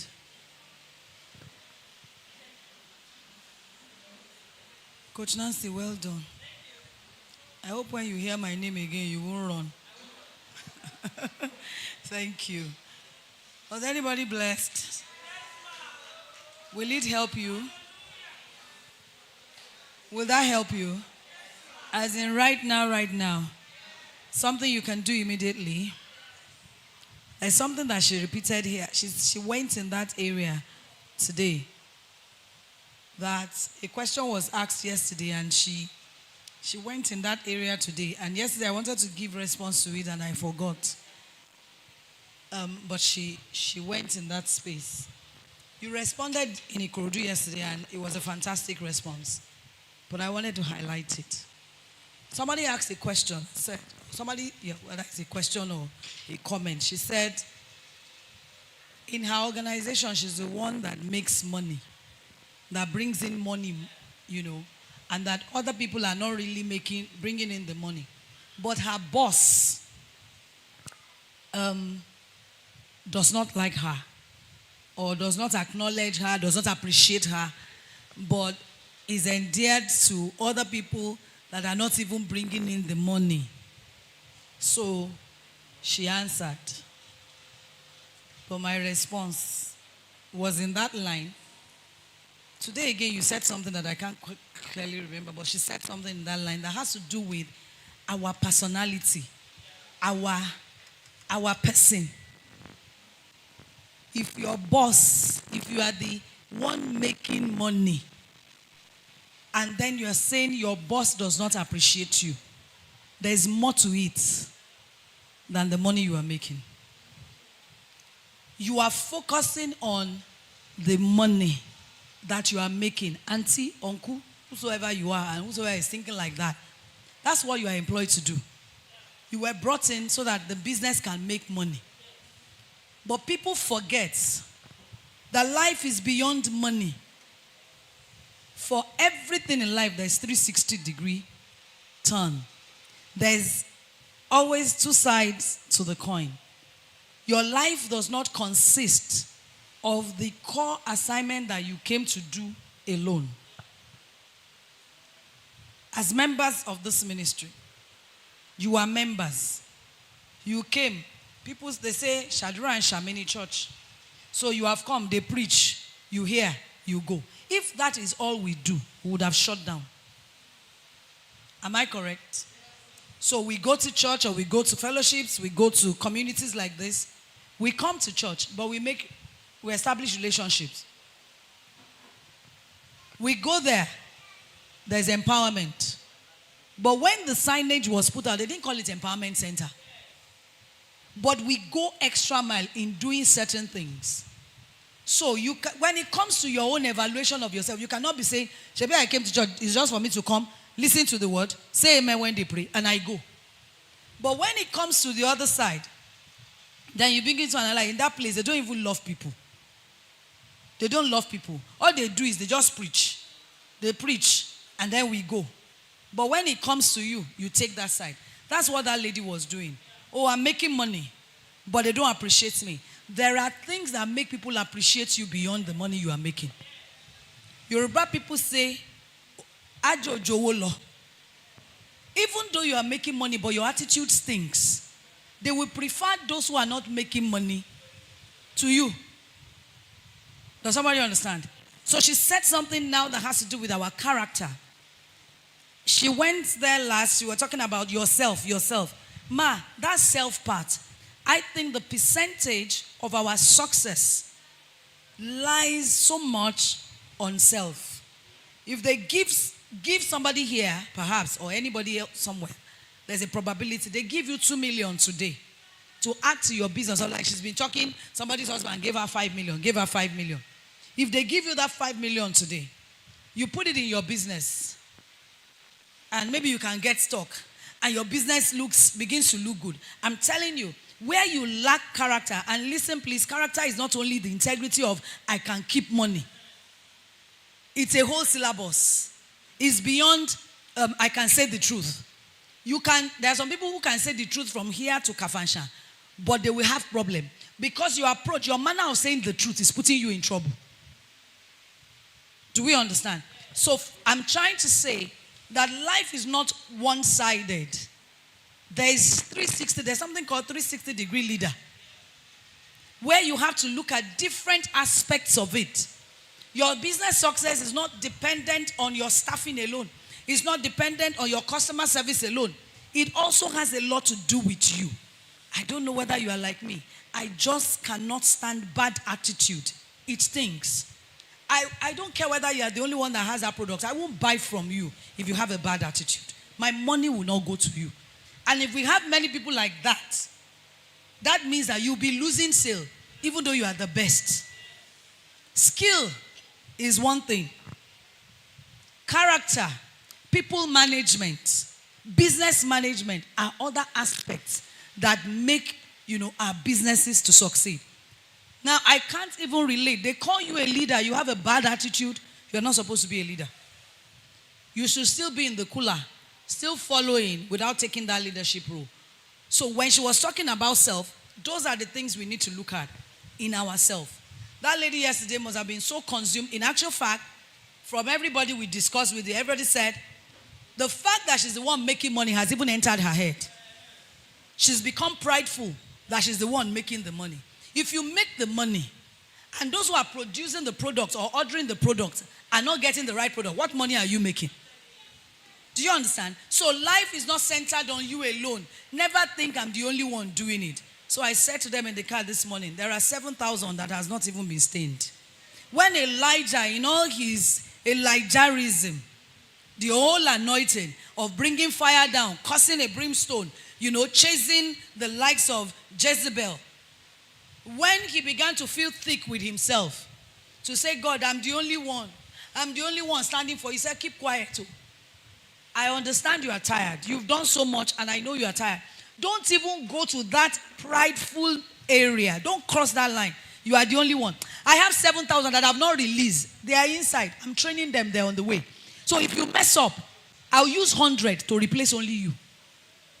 So that I can embarrass your stone and use egg to crack nuts. May we not be replaced. So leadership is beyond the numbers. The numbers are important, like she said. The skill is very important. But there's something that is very great. That is beating in my heart and has been beating in my heart for long. And I'm not surprised. I shouldn't have led a people for this number of years. And I will not learn lessons, from the gaps that I've seen. Next week, I'm launching a course. It has to do with you as a person. TEDC has a course that is coming on this July. It has to do with your business. So it's a follow-on to what we do, at the business summit. It will help you to analyze your business and to help you put your business in shape to manage your business. But I have discovered the manager of the business, manager in this sense now, the owner of the business or the people you have put in your business need a reorientation. There's something called self-leadership. If you can't lead yourself, why should we commit other people to you to lead? You will lead them the way you are leading yourself. If you don't love yourself, you can't love a people. And so, even if you work in a bank or an organization where they put you in marketing and maybe they already have their clientele and they just allocate some people to you to keep marketing, you will lose all that number of people that you were not the originator, you were not the one who even brought them. They gave you a portfolio of people to manage. You will lose all of them simply because you don't know how to manage. You can't lead yourself. Does somebody understand? I want to beg you. We come for business summits every year, right? And I don't want to talk about whether it's free or it's paid for. It's actually free to you.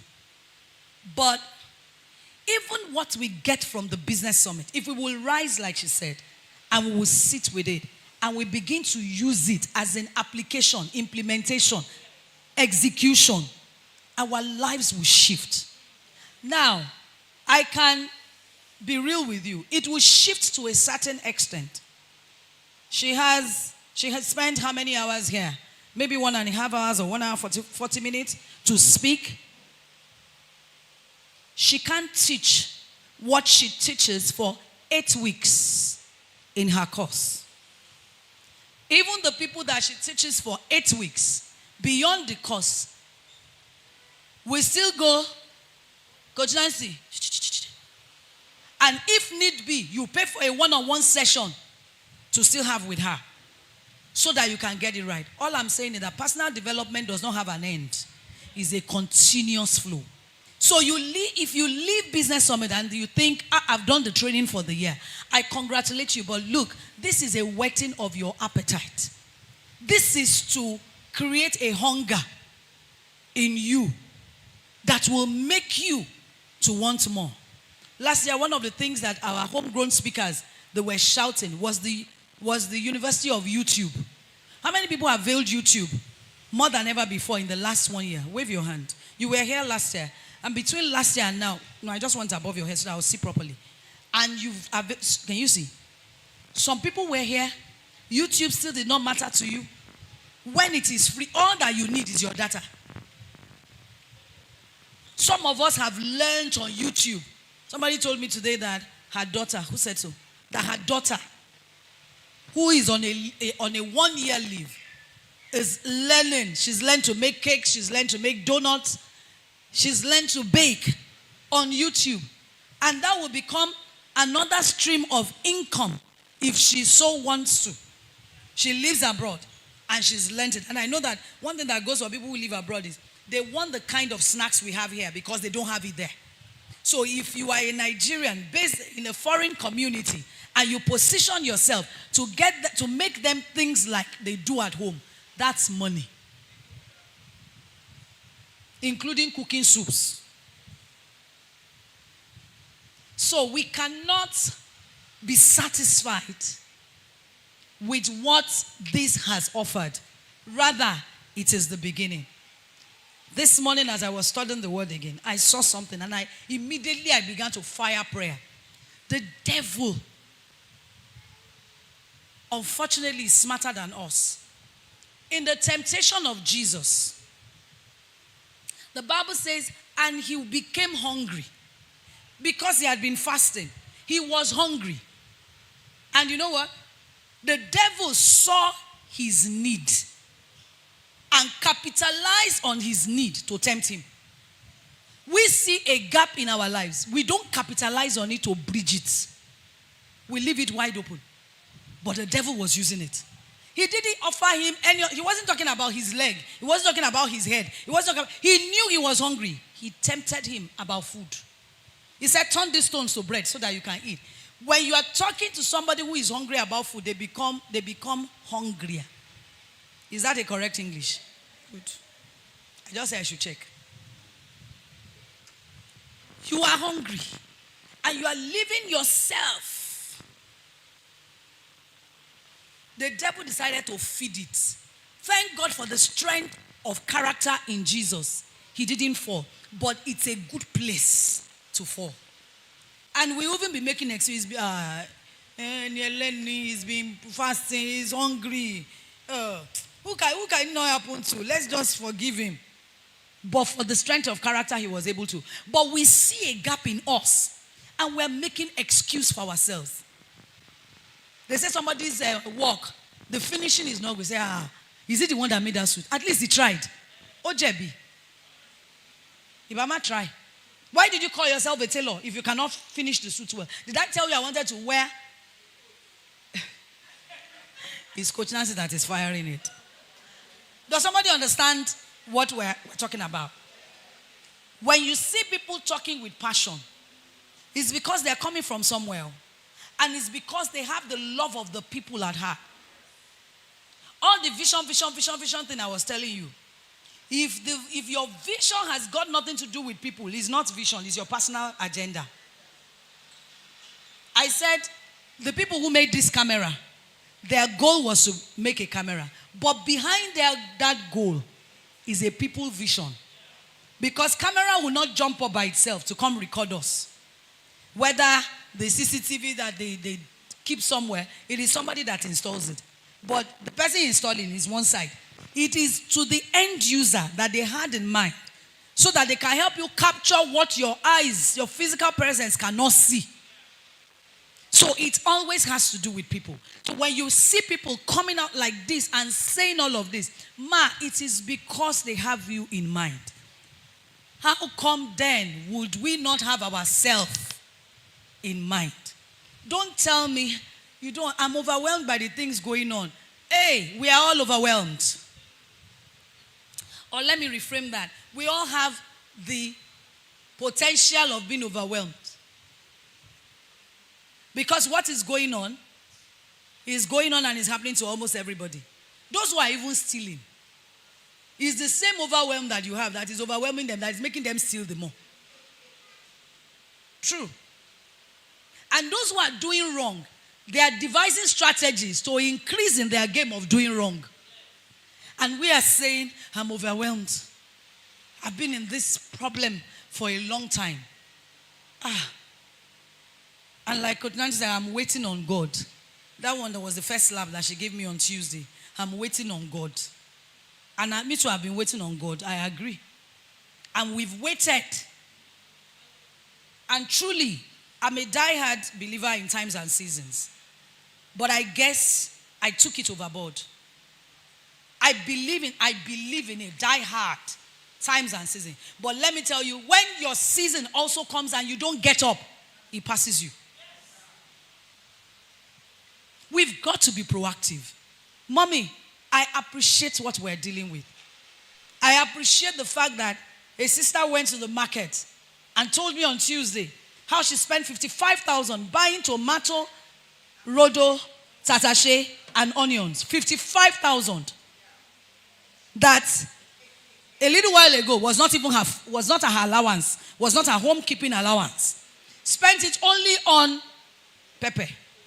The protein she will use it to cook is not included. That's more than overwhelming. But if you sit down with the overwhelm, you will be overtaken. You will leave overwhelmed, it will be bewilderment. So we can't focus on that. We can't focus on the problem. We have to focus on solution. I want to challenge you. Develop yourself. When you develop yourself, it becomes like the problem is on the last layer, is on the ground floor, and it is flawed, and it is really, really heavy. The moment you can put your hand to a stairway, to this railing of a staircase, and you put your feet on that staircase. In fact, I don't know whether you've seen flood that climbs stairs. I've seen it. I grew up in an environment where government just came to build a bridge somewhere close to our neighborhood. And because of that, the canal throws back water because the foot of the bridge is on the canal. And so, all is my father's house. The tenants downstairs, their home will be flooded to wardrobe level. All the clothes in the wardrobe will be flooded. They will have to come upstairs. Thank God for good neighborliness. They will come upstairs to stay with us. We will create room. We'll be cooking and feeding them. Their clothes will be stairs. Join them to pack water, clean they're coming back from school, and the whole place had been flooded. No, we were home, but our parents were out. It was a weekend. They went for a function out. Each one of us, 4 of us, out of the house. Because we didn't know. She wasn't sure what was going to happen. So I've seen that kind of water. But you know what? If not for the scare of, the house can collapse, or maybe the water will now come up because of the way it was coming. Normally, those who are downstairs, what they do when the water begins to come is to find their way to the stairway, and they climb above the flood. You can rise above this challenge. We all can rise above this challenge. All we need to do is to take steps higher. How do you take steps higher? Develop yourself. So the personal development journey that we started last year is not done, it's forever. That is why I'm positioning that workshop. You finish that workshop, you will know who you are. You will stand, you will speak, they will look at you, your family, and say, is it the same you? Because something will break. One of the things I've discovered is next week I want to launch the course, but my heart, when she was talking, my heart was just swelling like this. I need to say it. One of the things I've noticed in this, my 18 years of leading women, most of us have low self-esteem, and is a killer and a destroyer to our businesses. So when she stood here and she was talking to and said, look, this is just somebody who just lost 3 million, who cried for 7 days. After crying, they gave you one strategy now. 50 billion, other people's money is not your money. Oh. But because she does not have that esteem, that low self-esteem, she stood up. She saw other people's money as her money. She wasn't eating it, but she said, I'm going to do better with this. She said, you will give me discount. I said, no.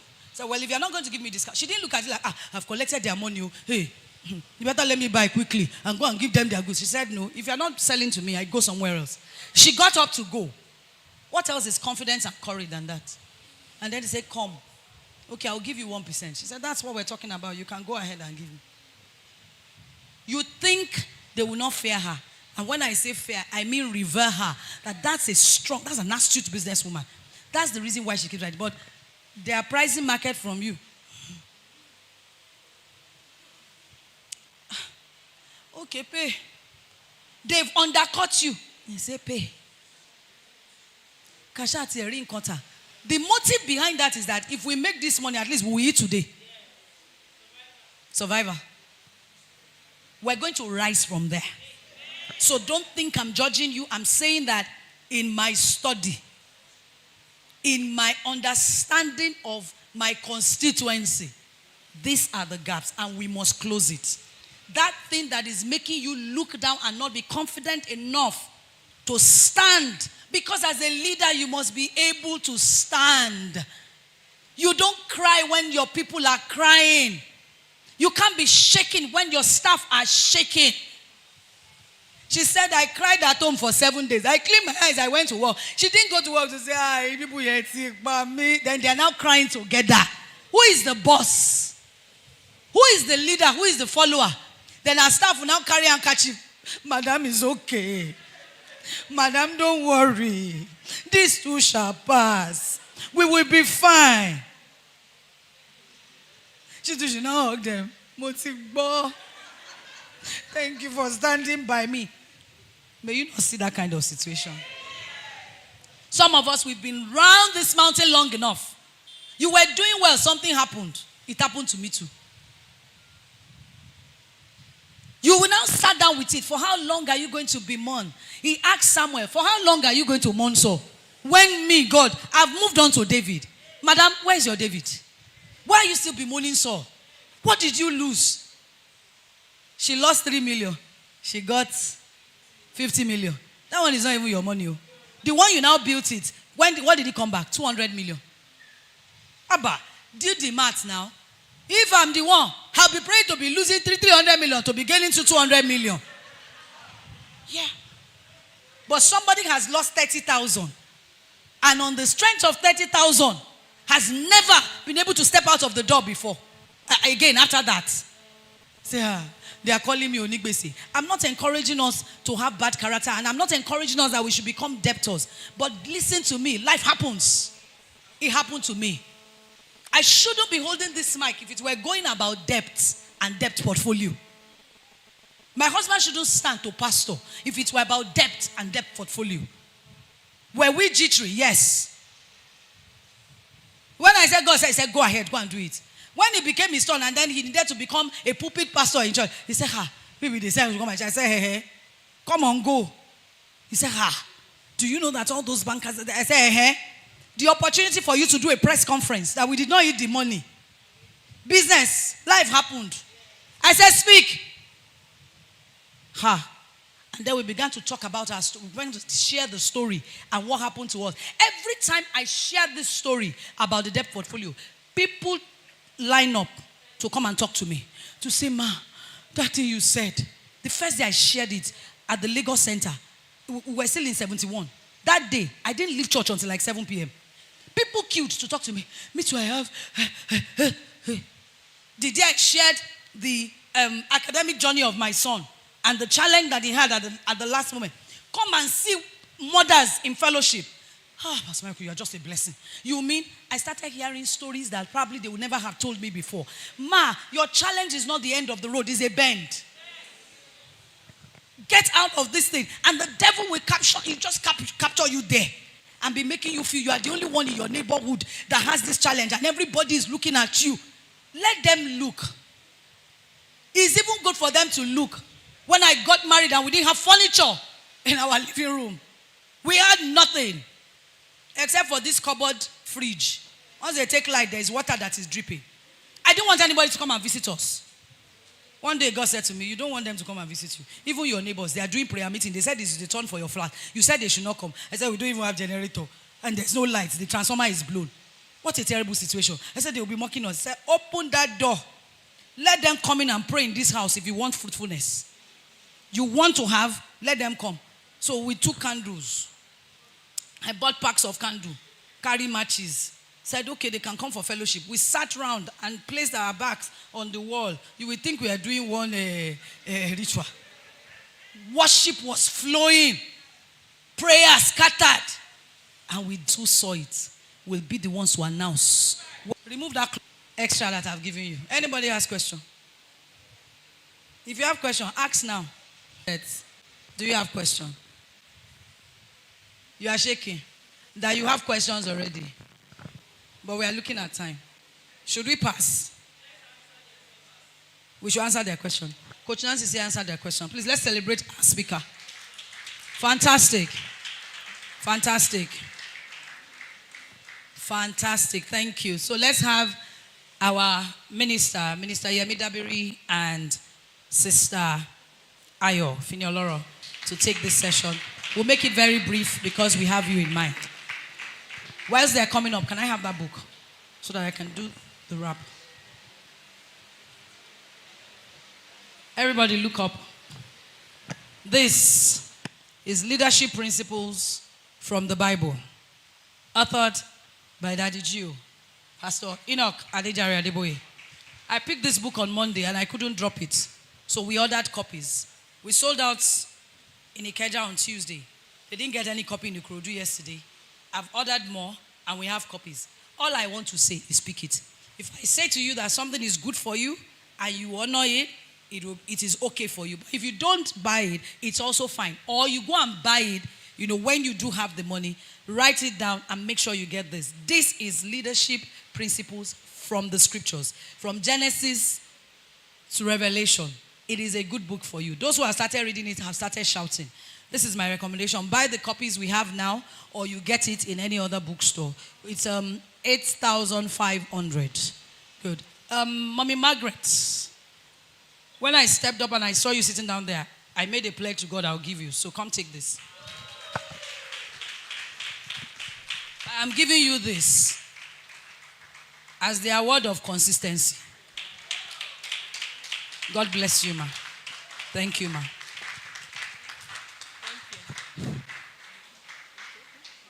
Okay. She has a phone. All right, thank you so much, Coach Nancy, for that insightful teaching. It was truly an eye-opener, and that was deep. You poured from your heart. I will so much celebrate you, ma.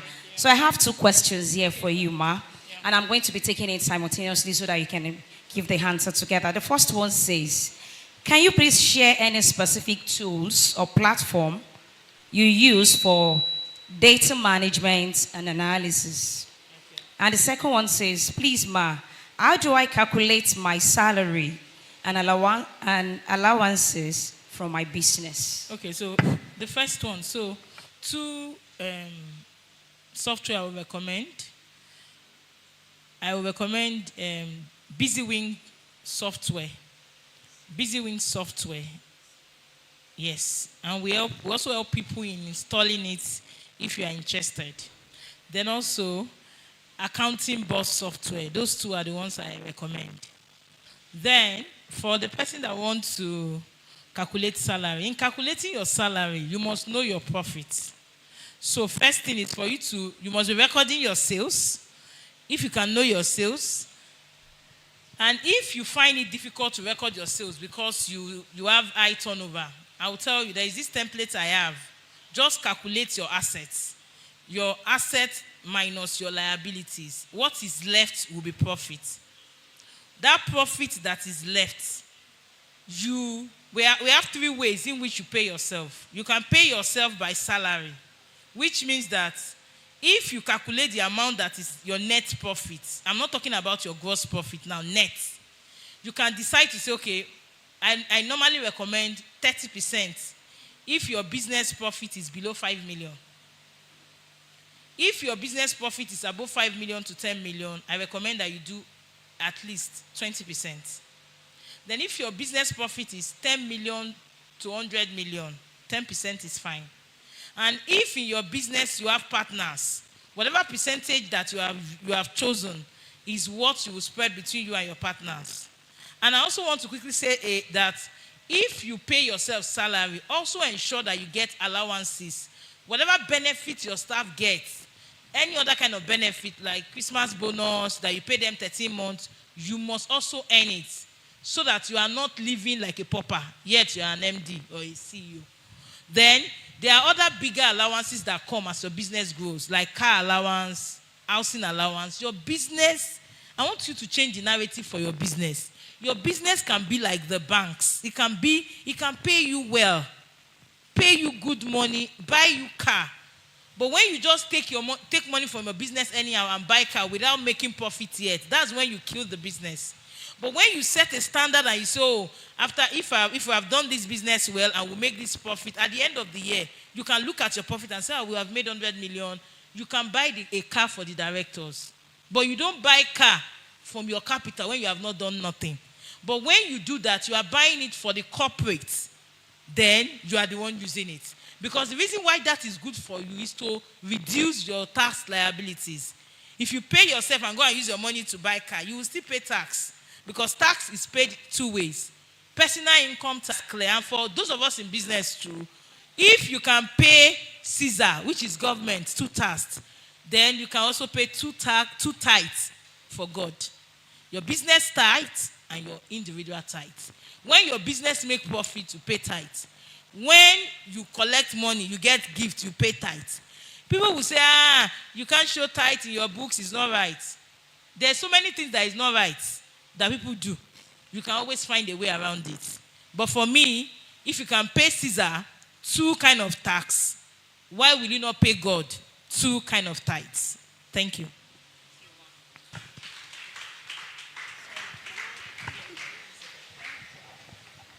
Thank you, Coach Nancy. Thank you for pouring out of yourself to us.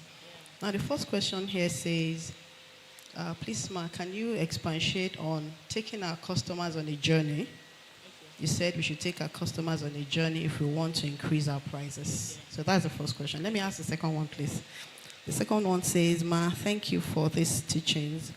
How can I raise capital for my business? I mean getting necessary funds to raise my business. At the moment, I want to sell something to do that. But of course, my husband and mother are saying what an African will say. Don't sell. But there's no other way open for that. Okay, so the first one, just a big reminder again. Okay, journey. So number one, how do you take your customer on a journey? It is important that as business owner, we understand the cost of production. Especially for us for those that produce service, sometimes you place price on your services based on the value you perceive your product to be. But when you have something like production of cake, all these other things that has to do with raw material, you must understand the cost. And when you have cost, then you can determine what your profit margin will be. One part of structure is also standardizing your production process and standardizing your profits.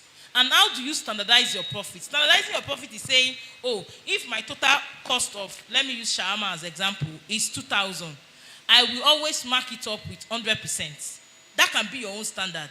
It might not be your industry standard.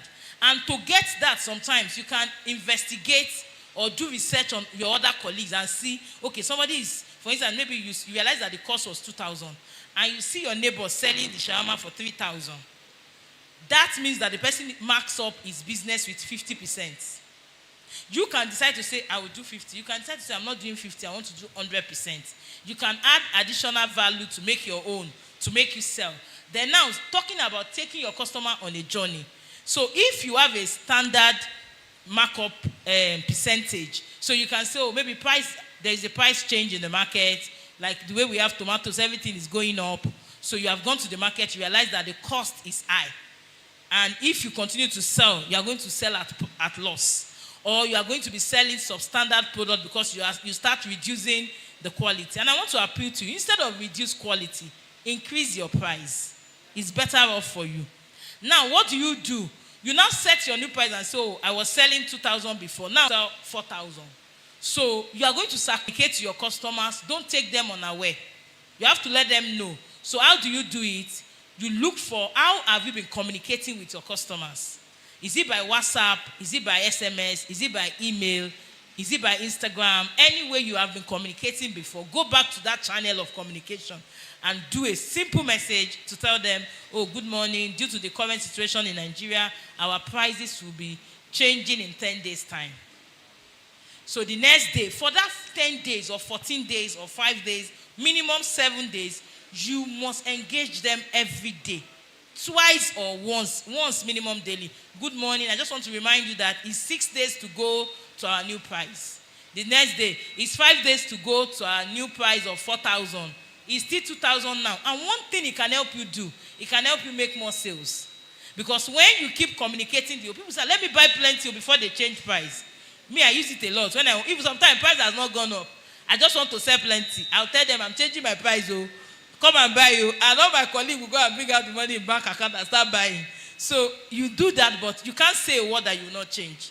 If you know, as Christians, we must keep to our words. If you say you are changing, you have to change. So like what you say, character is important. And people are watching you that are capable of blessing you. I didn't say a lot. People have come to me and say, I watch you the way you have been struggling. Take this 5 million. Be using it. When I need it, I will come and collect it. They don't know me. They are not related to me. My story is unique. So I can't finish story. So they are not related to me in any way. But they just felt that, I like the way this lady is working. She's always, so people are watching you that can bless you. And let me move to the second lady. I thought I feel I finished the first part. The lady that said she wants fund. How do I raise capital? One of the ways to raise capital is integrity in the marketplace. Integrity in the marketplace. Let people trust you. Like I said I call people and they pay ahead. They've trusted me over the years. They didn't know me that minute. They've known that whatever I say is what I do. So when I started calling, they paid because they trust the brand. And they know that I will give them their money back. So you have to intentional. Some people think, some people you know out there, they are intentionally building their credibility. So when they say something, they want to withdraw it. It's not because they are foolish, because people are watching you. I remember somebody years back watched me very well, but because he's a male, I will get to Zenith Bank late. If they don't close, I will not get out. Because the last alert that went, I must move it to my vendor. And I will send a staff to go and stay in the vendor's shop. Just to make sure that we meet up with the demand that we have. Because we were selling so much and we didn't have enough money. So we would be in Zenith, as the man said that if you collect loan, your money will vanish. I don't know that it's nonsense. So I used to think like that. So I didn't want a loan. So the man now called me and said, I want to borrow you my money without interest. Use it. You will give me later. I've had that cases plenty, but it's a function of how you work. And they've watched you. In the same country where you say, they don't trust Nigeria. People give people money without anything. Don't be deceived. Till tomorrow, they are still giving people money. But people are watching you unconsciously that you don't know. And people are watching you that have the capability to bless you. So this man watched me in the estate where we are. I had my daughter is in the university. I just gave back to her. So I will back her and be going to the shop. I don't even care. So the man now came. Every day you are running to the bank, you are coming back. I want to see you and your husband. And I called my husband because he's a male.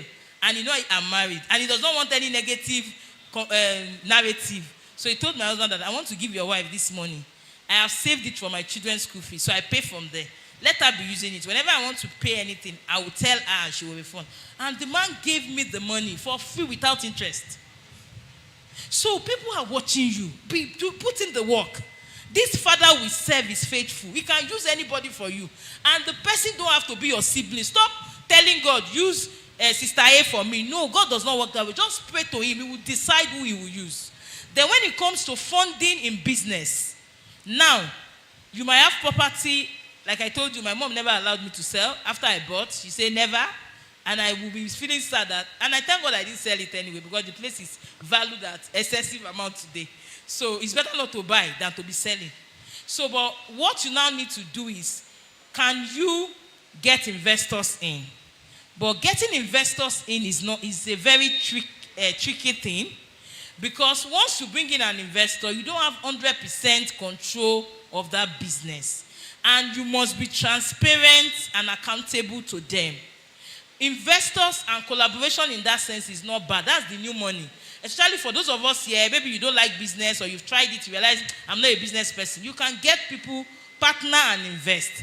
But you need to get a good investor coach to help you and a lawyer, a company lawyer to put those things together so that you don't become a victim in that process. So the ways to get it is, like I said, OPM, other people's money. I don't know the product you sell. If the product you sell can be paid for ahead, like I used to raise money for myself, you can also do it. But to do that, you must have built integrity in the marketplace. People must know you. If they don't know you, they won't pay you that kind of money. Then number 2, family and friends are the easiest place to borrow money from. And also, to get money from family and friends, your character must be intact. Your integrity must be intact. I remember in 2008, when I got my first Airtel dealership signed contract, they told me, Nancy, you have to service Oshodi Solo. And I didn't have the money. I didn't have up to 40 million naira to service. So they said, they gave me bank guarantee. And that bank guarantee is that the bank will give you money at a very subsidized rate. But you need collateral. You need a building to get the money. I went to my other sister. Even my mom said no. Because she was scared. Say, bank will collect the house. Don't give. I know Nancy, I know you do business, but I'm scared. But my sister said no. She will do it well and she will return it. And my other sister gave me her property. It's not everybody that can give you property. She gave me, and I used it. I used it for 2 years, and I took the property back to her. And I paid up the loan, and she is fine, I am fine. So those are other aspects. You have to also look, because if you have people around you, they can trust you, they can give you 500, 200, you might not be building. But if they don't trust you, they will tell you, I don't have, and there's nothing you can do. So that the final one is, you can sell shares of your business and bring in investors. But once you bring in investors, know that it's no longer business as usual. Like last year, God has been taking me through investing in other businesses. And before I even invest in your business, you have to be structured. You have to have structure. You have to be transparent to the little things that I know what is happening and you know. So from there, we can move the business forward. And I want to encourage business owners, don't be afraid of collaboration or selling shares. It will make your business grow faster. But the truth is, I need to ask you to this question finally before I go. Will you like to own 30% of a 1 billion naira business? Or would you like to own 100% of an 100 million naira business? Which one do you want? Now, the 30% value is 300 million. Why the 100% is 100 million? But you don't just say on 300 million, because there is sacrifice to be done for you to own that 300 million. Transparency. You are not the only one making decision again. You are not the almighty or guy again. You have board of director telling you, don't go this way, this is how we do it. But most times, they bring expertise to the table. And the expertise can take you to a higher level. And if you want to reach out to us, my Instagram page is off now. You can reach out to me on this number. I will quickly just pass the number. 080-340-81526. 080-340-81526. And our course currently is called Structure Your Business with Ease. It's good for everybody that has business. The cost is 300,000, but we are giving 30% discount if you register from this all. Thank you. Thank you. Thank you very much. Yes, you can. Yeah, it's been a wonderful journey.